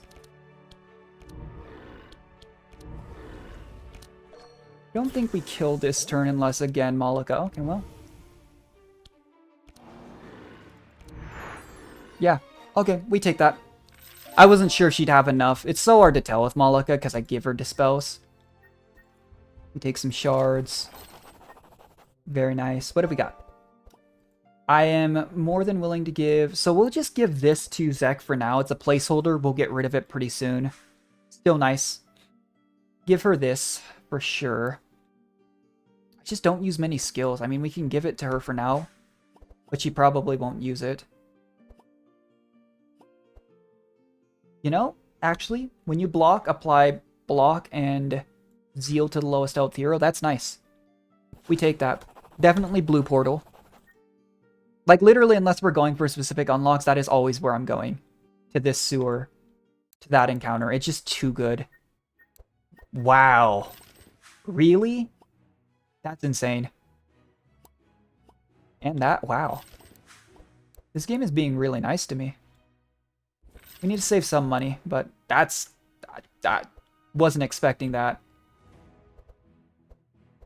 I don't really need to upgrade the punches. Maybe one Curse of Shadows, one Curse of Shadows.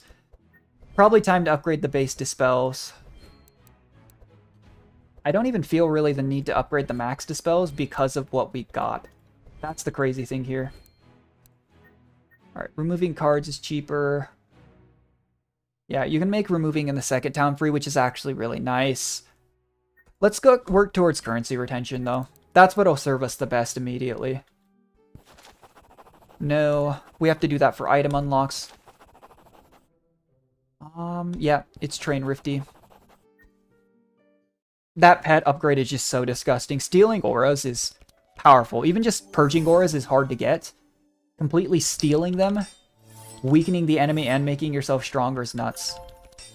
The Butcher block meats for max vitality will probably just split either between low health people or we'll give it to our frontline. It just kind of depends.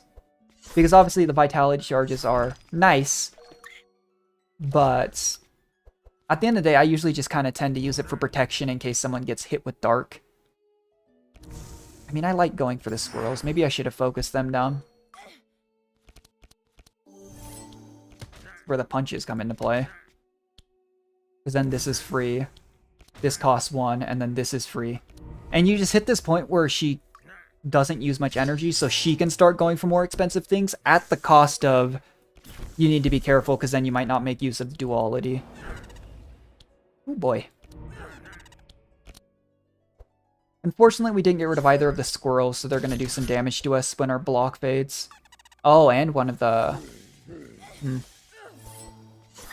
It's not a big deal, it's just annoying.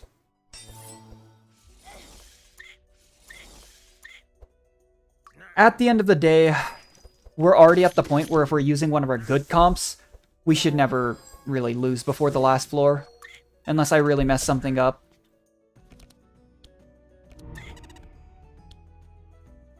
I think we do this. Just to see if it'll bounce to, yeah, that one more. I was about to say maybe we should pass turn and let Malika heal Zek, but it just died. Ooh. Nice expensive cards. Gonna be really cool if we get to use them. If not, they're just kind of dead cards.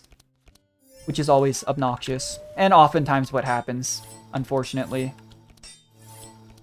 We protect Zek. Since Zek is in danger.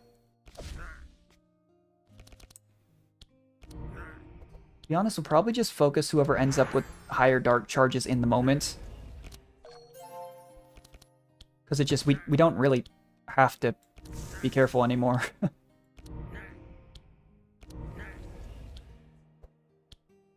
Maybe that. Oh, I should have focused it. Yeah, I'd applied Thorns. That's awkward. I was thinking as these ones went later, we might be able to knock it down a peg, but it's okay. Still worked out. I swear sometimes the random does not feel random. That was the only person that didn't have block. And I just see the random monster immediately shoot her. And I'm like, well, it's unfortunate. The fact that Magnus can use 2 entrenches is nuts this early on. Like, it's so broken. From here on out, though, unless we need healing because of what we took 2 expensive cards on her, I may just start giving Navalia the Scrolls of Intellect. Or even just trying to get a couple on her because she pulls from Mage deck.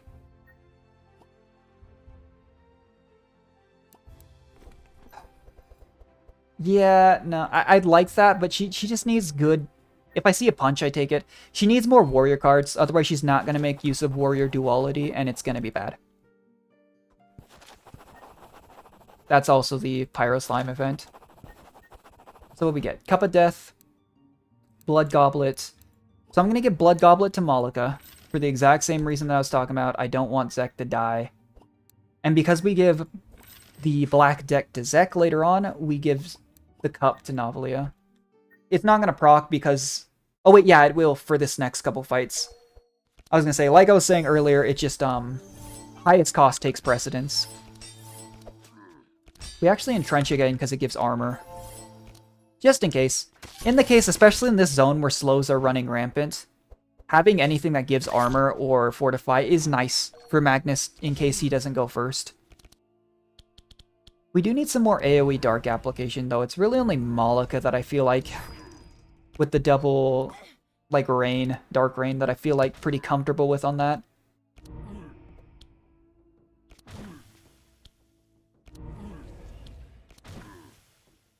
Yeah, it's super common that if you balance your deck around, like, punches and cheaper curses, she can just use everything and have energy to spare.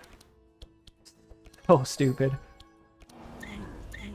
I mean, it's nice, it just... it's so dumb. And these things go first, so they'll punch into our armor and they'll lose their stealth. And apparently inflict a lot of bleed on everyone.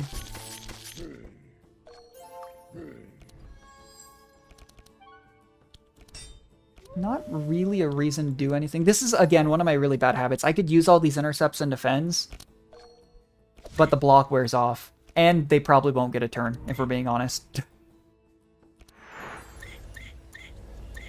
Yeah. Alright, what else have we got? No.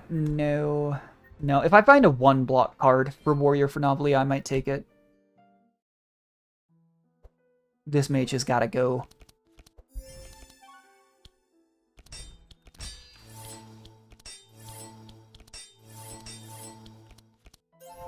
Yeah, these two are just spamming everything. These guys have influential, like, cards they sometimes have to save up for. These two are just hitting every card.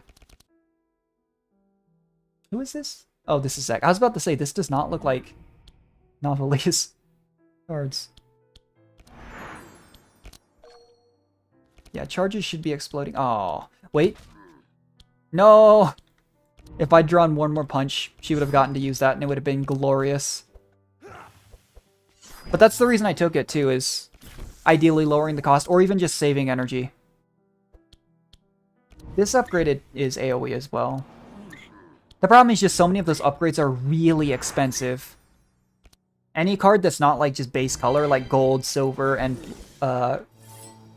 prismatic, with how few resources we're getting right now, which is what we have, it's going to be very common that it does literally nothing. Like, not literally, sorry. Lost my train of thought. That we would basically be able to upgrade one card. Oh, and Malika's silence. That's annoying. And so if you choose to upgrade a Prismatic, instead of maybe 2 or 3 small upgrades, you basically get 1. And that's it. That was a weird distribution of damage. Alright. This thing doesn't die at start of turn, which is annoying. Still dies, though, and all it did was apply block. Yep, she's silenced. Turning on auto end turn is so helpful for stuff like that. Like, it's so... Like, it saves you so much time. Instead of just looking through and going, okay, everything here is a spell, just instantly ending the turn saves you time.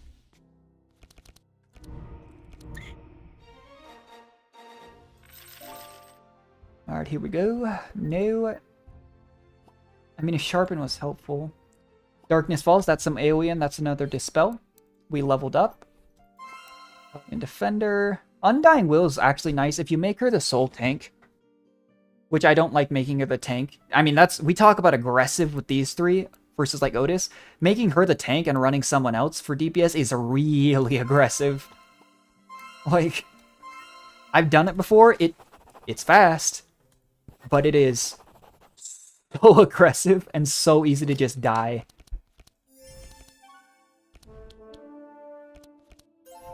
Yeah, Butcher Block and Corrupted Butcher Block is so nice.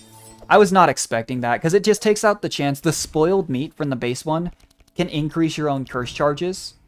It can't do that otherwise.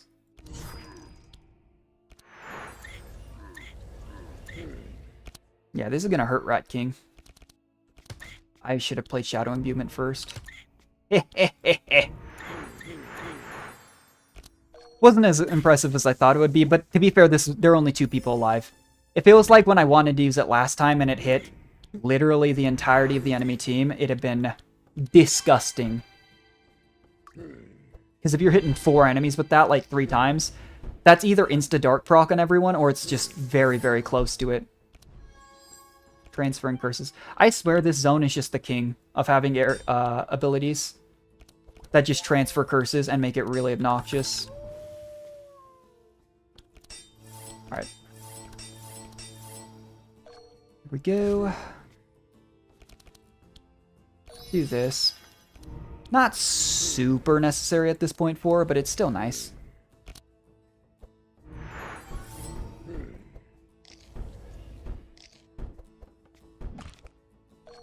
Yeah, all these upgrades, though, are the reason why, if I'm not going for probably a Sans run for the unlocks, I probably would go to Blue second. The issue is, like, the beavers, for example, don't allow you to go to this side of the sewer. You go on the other side, and you have to go to 2 specific zones. And that's a common factor for a lot of unlocks, especially pets for some reason, that you're so limited on what you can do. I'm actually going to give this to her. Zach has to take this. I could have given this to Novelli as well, but I'm actually okay with her having the extra HP.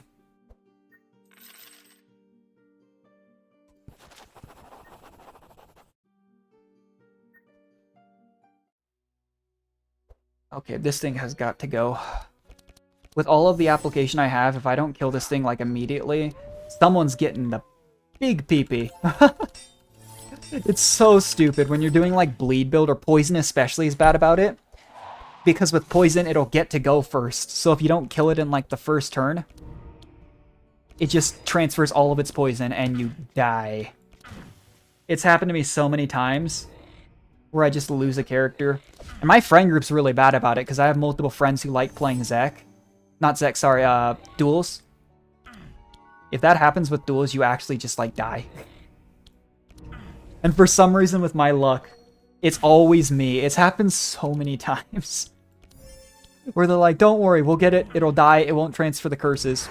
You just see, like, 300 poison stacks get transferred to your healer. So stupid. But there's other enemies like that. The big lancers on the 4th and 5th floors are really dangerous for Bree. Ooh, yeah, we'll take that. He's not going to get to use that. He doesn't have the same card-saving utility that Novelia has.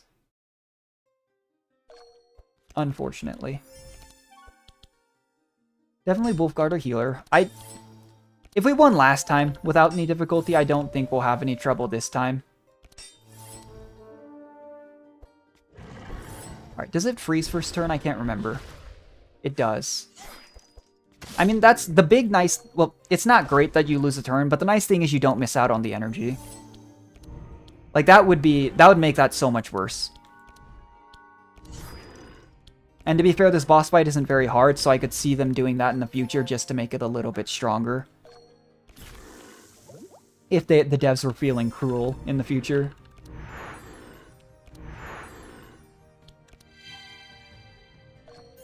Here we go. Magnus is fast. And now everyone has a lot of block. Just do this. The warrior cards surprisingly have some good dispels. Like, we got a couple prismatic cards already, which was surprising. But, oh, he didn't freeze someone this turn. But you can definitely get away with some stupid stuff. How much energy does Zek have?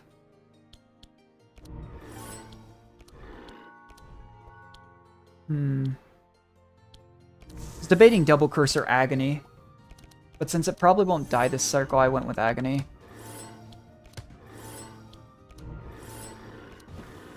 Don't mind me, dragon. I'm just going to use every card in my hand and still have 5 energy. It's my favorite thing to do. It feels so cheap.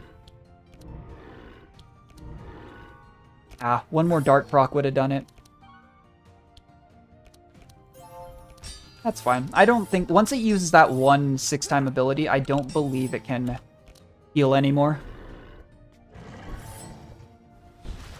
Which is a big plus side, because it applies so much frost that everyone gets so slow, and then you see the cold resistance. That's kind of the idea behind Frost Team with, like, the Queen, who we started out with on this save file for some reason. I guess... Oh, right, because just that DLC lets you start with it. Same thing with the Rifty. But it's just kind of gross. That's pretty nice. This, we'll try it. I don't really want another Death's Reach.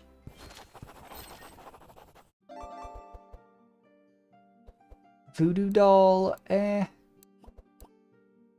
probably not. I'll give Dimensional Crystal to Zach. Other than that, we take the money.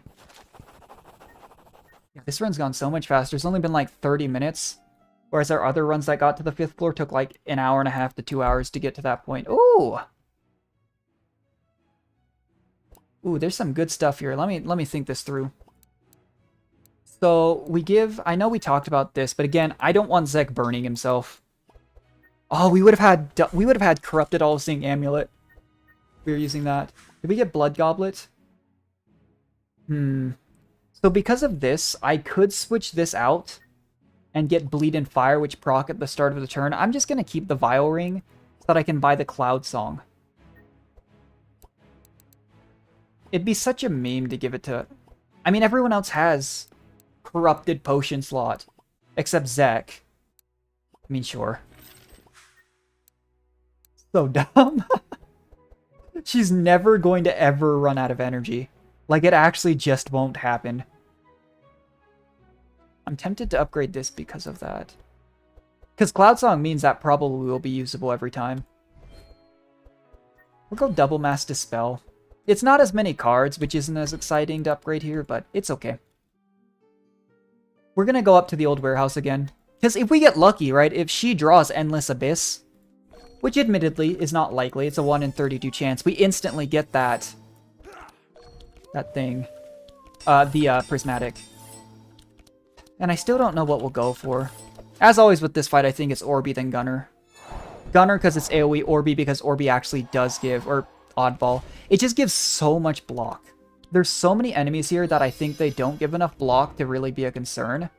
And then there's these ones. And these ones just give so much that if you don't take care of them, nothing's going to die for like an extra turn than it probably should have. Oh, I forgot to play Shadow Imbuement. That's awkward. Alright, that's dead on turn start because we got the Flame. And that is always the issue with these things, is if you give them to Zek, right, we're getting a little bit of extra flame damage. I say a little, but that's like 20 damage off one turn. Zek would be applying that to himself, so if you aren't really on top of Dispels, it's so easy to just have Zek die. Oh, this thing isn't dead, I should have. Okay, now it is. Oh, because of the flame charges. Ouchie. I want to see a Citadel, and I want to see another couple really expensive cards for Novelia. At this point, that would be hysterical. I can't believe it gave me Cloud Song. It's so funny. Because a lot of the time, that shop doesn't give you any prismatics. It's kind of uncommon. Which makes sense. Be kind of broken. This is, the problem with that card is it needs to be used to vanish a high-cost card. Higher cost than 3, at least. So maybe it's worth it to grab something expensive for Zek. The problem is then you have to draw them at the same time. Which isn't crazy likely, but still worth noting, I think.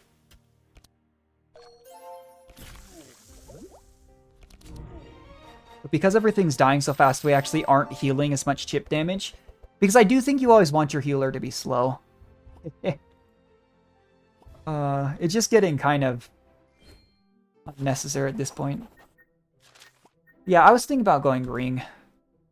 I don't think I've passed. No, I did once. Oh, she did draw an... nice. That paid off. The one time I know we got it was that 4th run where we went so far that Reginald got the hammer. That's upsetting. This was the only one that I think I couldn't have used. So with Mana Loop, you get a bunch of HP, and then you get no energy regen. But when you play a card, you gain 1. The problem is that means you need to have a bunch of zero-cost cards that you can play. That way later in a fight, you just get max energy every turn. It's not terrible, but it's not usable unless you're building for it, which again, even with me having low-cost cards, why would I build for that? Another way to get around it, though, is those tomes that we've gotten that give extra energy to someone. The inspiration, I think it is, for extra regen. But even then, I don't know if that punches through mana loop. I've tried it, and it's resulted in me not getting to use anything on a character for like 6 turns. And then after that, it was cool. But it's too detrimental. We need to remember, too, with Zek, that we have the Dimensional Crystal. Maybe I should have gone for a potion. Because if I'd gotten Mirror of Cassandra, that would have been nuts. I don't know. The issue with this team and the way I go, though, is the Dark one would be really cool. Like, definitely. But there's no reason to go for the Dark one when I have all the weapons. Every one of them has a weapon involving Dark. It'd be cool.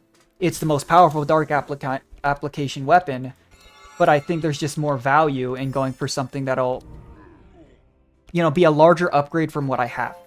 The upgrade from the cup or something like that is a good one, but like, would I get more value out of having upgraded to? I was hoping for the one, I think it's called, the ring. It gives you a ton of regen. It's a little bit more immediate value than Mana Loop, and you don't have to have 0 cost cards. But it's super cool when you get it. What do we got? No. Frankly, at this point, I'm willing to, just because she has Cloud Song.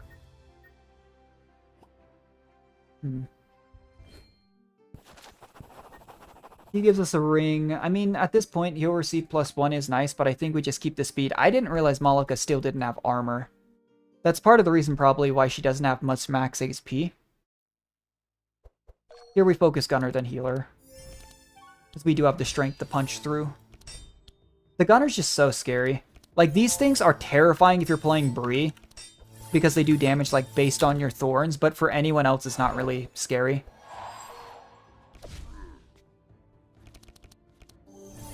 Alright, this is Zek. Yeah, we'll just do this. Because then we get another one. Yep, that's what I was thinking. I actually remember it. So much of the time I forget that I have that, and it's really awkward. The problem is Darkness, Defiled Legacy only procs off of curses. So, I have taken a decent amount of high-value Dark cards because of how good her energy is this run, that I can't use otherwise, which is awkward. Not the greatest hand. Maybe I should have Mass Dispelled. It's fine.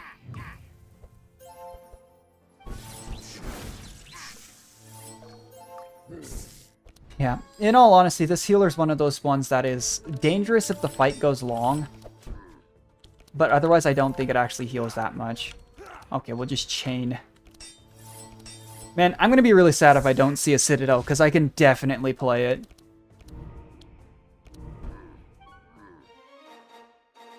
It's like the entire reason I build Magnus for such cheap AoE block is if you get it, I'll take that. If you get a Citadel, it's just disgusting. It's so much value. Now, let's take some Scrolls of Intellect. Everyone gets one. I was thinking about Curse Nomicon, but what? Why not? Energy will never be a problem for this team, ever. We have the best energy build.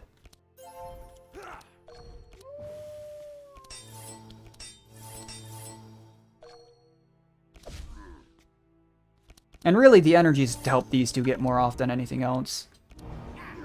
I'm really glad that's the one difference between Crystal and Cassandra. Cassandra is always better because it procs every turn, not just off the first spell, but it also procs off the first card. And so when I'm not paying attention like that, it will it would have eaten the Curse Mancy, not the Darkness Pulse. I've done that multiple times, and it is stupid every single time. Kill this thing, yeah, before it can do anything. This thing is really obnoxious. Even at like fast clears like this, if you don't just kill it before it gets the chance to get its health back. Because it's like Fushuan passive, right? In Star Rail. You get the opportunity to come back and heal a ton, but only if you don't get one shot. Which does absolutely happen. Alright. Entrench. To be fair, I don't think on their first turn they're super aggressive, so maybe I could have saved some energy there.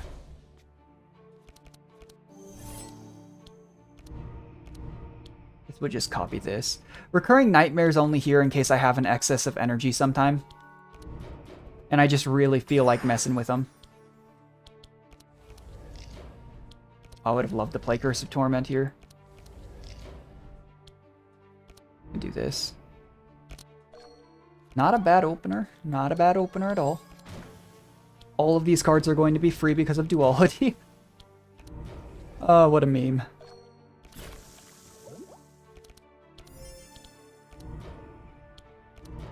I know I keep saying this strat isn't good, like late game or at high difficulty. It really isn't. Eventually, once we've unlocked some more things way down the line, because this will just be a game I play every now and then, like I was saying when I don't know what else to play, we will hit a point where I actually just, like, use this build and I get stuck. Goodbye. You can intellect yourself, actually.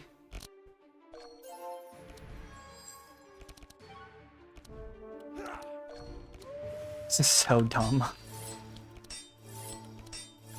The one downside to not killing these evenly is you'll just have a turn where the punishment thing for each one is just active. Man, I should just start taking really expensive cards when a good one pops up. Maybe I'd even take a Citadel on her. Which is ordinarily not something I would ever do, but like... Between the intellect scrolls, everything else she has, duality... It's kind of gross.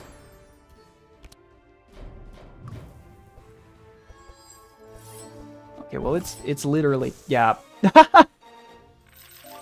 Oh, I'm so sorry. Not Necropotence. Or that. It gave 2 people meter. It keeps offering heaven, these big, like, regular heal spells. Which can be good in a desperation point.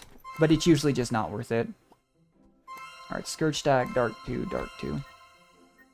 Alright, we need some armor. Oh, I got it anyway! Alright. So what do we do here? We definitely corrupt Vile Ring. Wait, no. Well... I don't like Bastion. I think we could take Power Coil on Zek. Because the powerful just won't be useful on... This is tough. This is really tough, actually. Crud. So I think we give the one to Zek. I was thinking about giving the Chalice of Queens to her because it gives us a lot of defensive ability, but I actually don't think that's necessary. So maybe we corrupt the Vile Ring.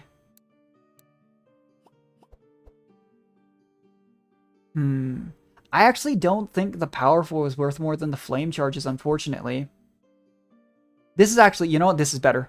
I didn't think about this, but this is better. It's extra shadow damage, extra charges, and we get the regeneration, whereas the cup just... And the charges explode at 16 doesn't even take place. I'm tempted to give the Cloak of Speed, but I think that's still better. No. It just really stinks to... Yeah, sure. It stinks to leave behind that, but the problem is Magnus has no attacks. So the powerful doesn't really do anything for Magnus. Here we just have to go down. Same thing with that we did earlier.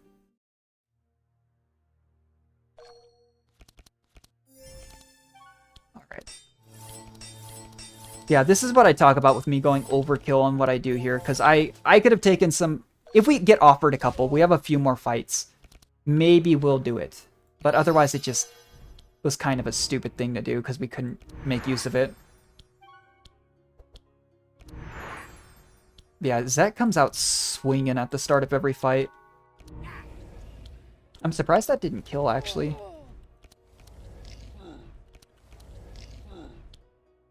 I think it's still good to just focus one enemy down. We'll give, you know, we'll give energy to Malika. Let's let our healer just go wild. She has some big... She has more high-cost spells than Zek does. Alright, who is this? This is Novelia? Okay. So then we go Darkness Falls. We'll Curse of Shadow you just to make sure he dies. Do this.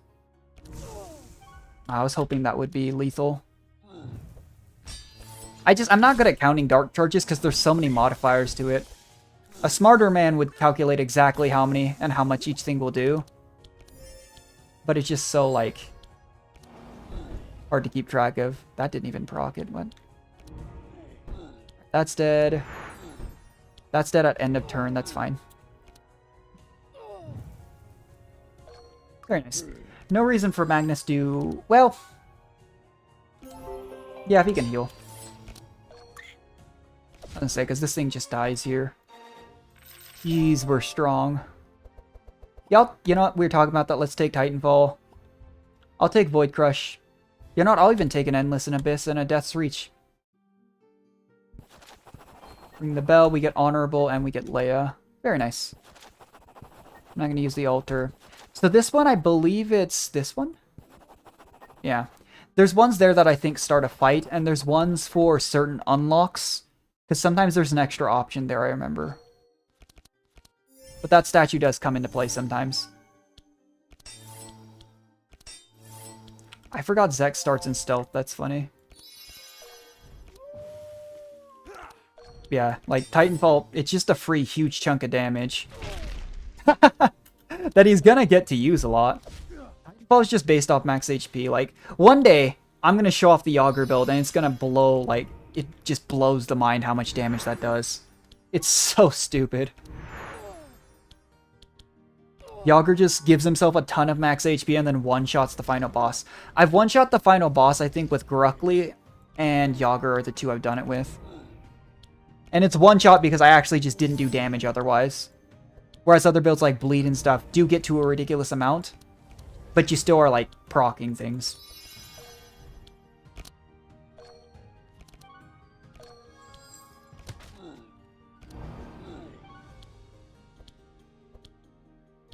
You wanna use it? There we go.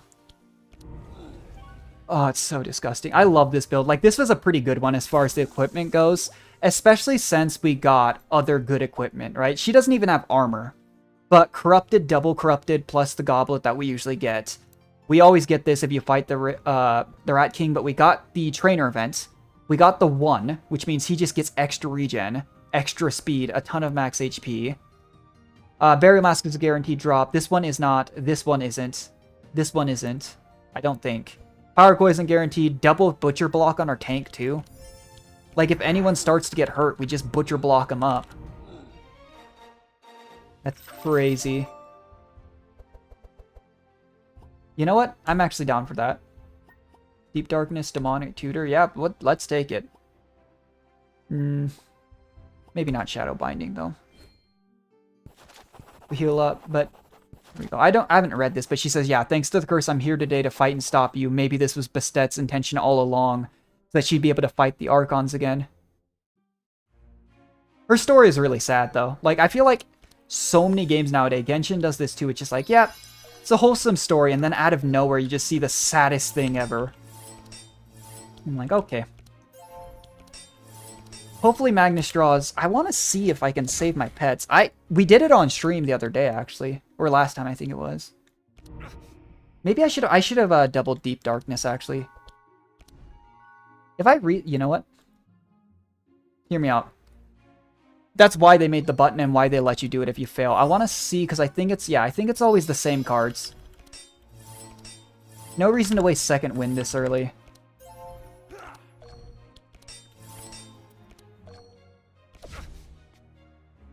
Yeah, here we go. We do Deep Darkness. Cursed card, Deep Darkness.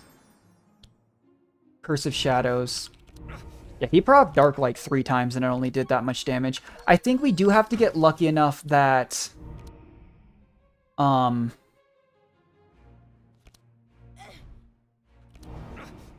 that he doesn't use Twilight Slaughter on like the second turn.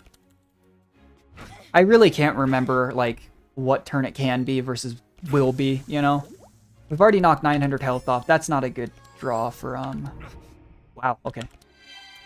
If we don't get it, then, again, we've wasted energy like last run trying to do it, because these shadows will heal him. But we'll see here in a second because we have sight charges still. Yeah, he's not using it this turn. That's just the big issue, is they like to undo all of my hard work. That's messed up. That being said, if they're still doing that, then you know, that's one less action they're taking, and they're still chunking themselves. There's a torment, maybe. Yeah, it feels like it takes some specific conditions for you to be able to save your pets, which is a real shame.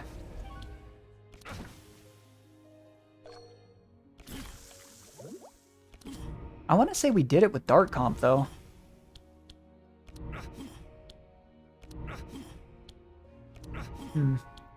Although, to be fair, as good as our item RNG was, that first run we did, the first run I did on stream for this game, was like a fully invested, like, double endgame chest. Yeah, there it is. It was like a fully invested double endgame chest run. He didn't draw Titanfall. Titanfall would have gone a long way in helping that too. And we're just blocking on Magnus because the challenging shout taunts him for 2 turns.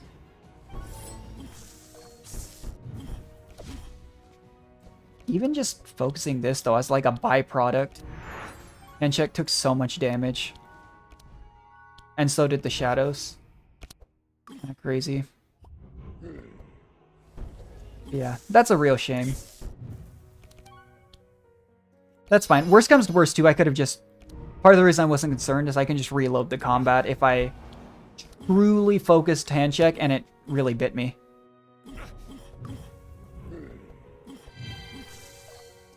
Which the only way that's likely to happen is if Magnus dies somehow.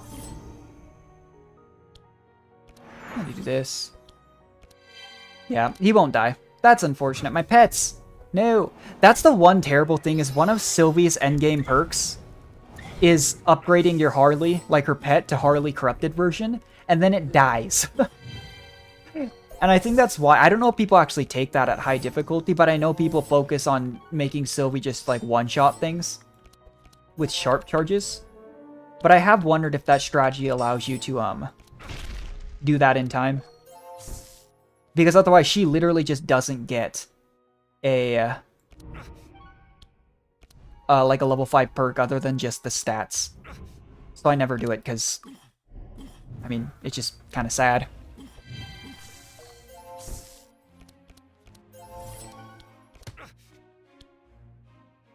Yeah, sure. That should kill the puppet. I mean, it essentially killed the puppet. Yeah, she gets to use some expensive cards. Like, wow. I'm actually so impressed with what the game gave me. It was great. Because this game just, item RNG can be brutal. Like, in certain comps, it's like with bleed comps, I feel like I always go for Yager's Cleaver because it's a little bit of early bleed application. There's these consistent things that you can do, like every run. And then there's a bunch of things that just aren't consistent at all, and you might not be able to get it. Like the Prismatics. The Prismatics are the worst about it. Why are these guys missing energy? Oh, did he use Decay? Oh, Anjek's dead to poison. Let's see if we can make it prior to using an action, just in case. It should be. Because if he got the chance to use a status on me, it'd be really annoying. Well, not a status, sorry. If somehow he one-shot someone, which we've seen happen, we think we're okay, and then 2 people just die. Right, we entrench because that gives armor. We'll go ahead and give some extra HP. Doesn't hurt to howl. These are free, you know, why not? Second wind, drawing it early on Magnus isn't super helpful. Let's pop up Curse Mancy. And I'm actually going to save all of his energy so that we can save that gem. Same thing with her, actually. I really do think the best strategy is just to save your energy and then one-bop the clone. Because it's not like the damage doesn't necessarily stick. It's just that the clone, you go from dealing with 1 enemy to 2 enemies, you know?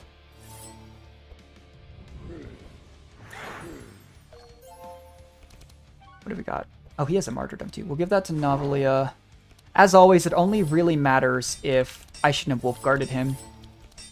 It only really matters on the speed if it causes someone important, which is really only Magnus, to go second. You can copy Deep Darkness, apply Darkness, double it again. Alright, do this, do this. Yeah, because we saved the energy on Zek, I shouldn't have taken Necropotence, I'm never going to use it. Because we saved the energy on Zek, Zek alone almost one-shot the clone. It's so fast on that first turn it's summoned that it's usually going to do something. I don't think I've ever killed the Archon clone before it's done anything, but take this.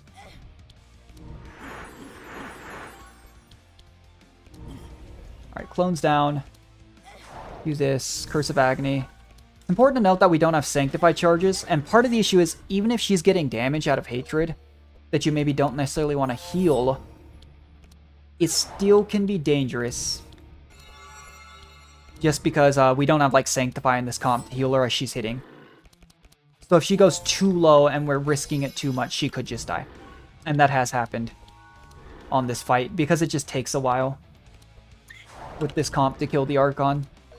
Because similar to how we were saying with Handcheck, versus a much more expensive comp where you can do something a little bit more stupid, we're just not making use of that. I really do wish we'd seen a Citadel. We've gotten entrenches, we've gotten barricades that we started with, but this build would have been, twice now, would have been so good had we had the opportunity to get a Citadel and just get that huge amount of block, because it's, the Warrior card, we haven't even seen it apparently. Like, look at that, 3 Fortify, 66 block, that's nuts. But at the end of the day, it is a prismatic. It's unlikely to see. But you can see, too, because of the Blood Goblet, because of the Dark Flame Ring, the Poison Ring, it's got all these statuses. We're not just relying on Dark. Because when you're just relying on Dark, it is a little sketchy. Yeah, we can have Magnus Taunt. When we have Magnus Taunt, I actually think we just need to start, because he'll only be attacked by non-AoE cards. All single target, and like I think random target actually will hit him. So we gotta be a little careful. Because that's literally the only way I think we'd lose, but I will say I was super surprised at how hard this game was early game without all the unlocks. But I was also surprised at how fast we were able to get to this point. I know this is only gonna be with a couple comps. There's going to be other things that we're not strong enough to use. But it's still just surprising to me. We probably don't even need to keep holding on for that. Zek's close to getting that. Magnus is a little bit in danger. We'll do maybe one more round of Martyrdom. Just for the sake of being careful. Wow, he drew a lot of those. Might as well play that. Use that.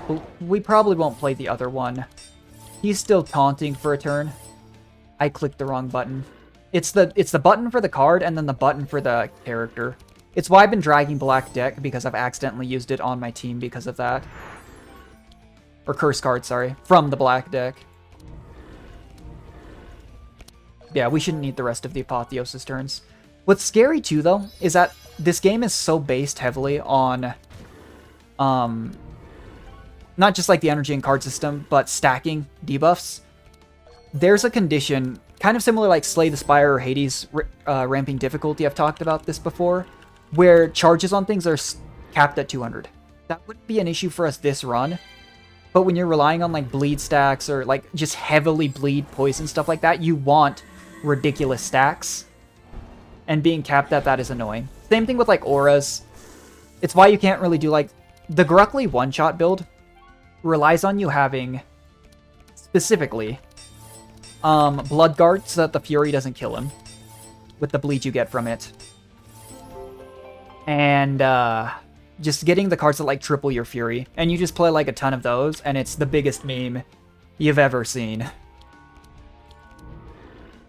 It was something like with just I think I had 3 of the triple your Fury cards plus a bunch of other Fury stacking. He did this health bar times like 20. I wish I was exaggerating, I am not. It was something special, I'll tell you that much.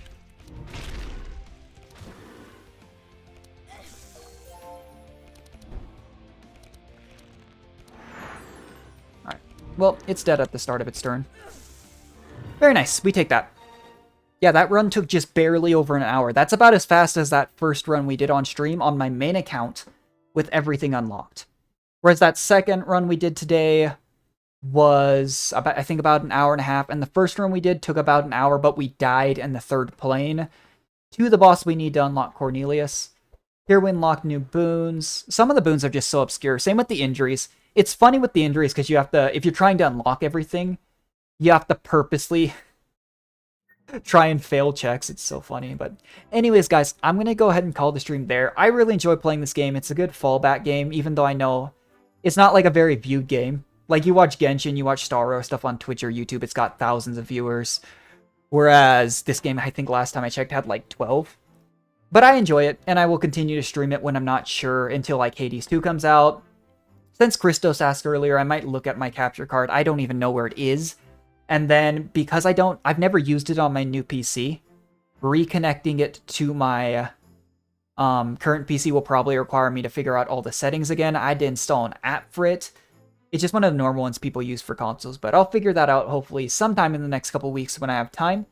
I kind of, like I mentioned at the beginning of the stream, I don't know if I will stream the Lantern Rite. I want to say it starts tomorrow, so if I wake up early enough tomorrow, because I'm on a nighttime sleep schedule with my classes, maybe I could stream it for 2 or 3 hours before my classes, but I gotta prioritize my schoolwork. But I will definitely try and stream the new Star Rail patch Wednesday afternoon. It's just gonna have to be later because I have a doctor's appointment at 3. So today I went live at like 2 o'clock my time. Streamed for about 4 hours. Wednesday it'll probably be about 3:34 my time. But that's MST as well for anyone who's watching. But I will catch you guys next time. Thanks for everyone who stopped by and watched the VOD or watched the stream or anything.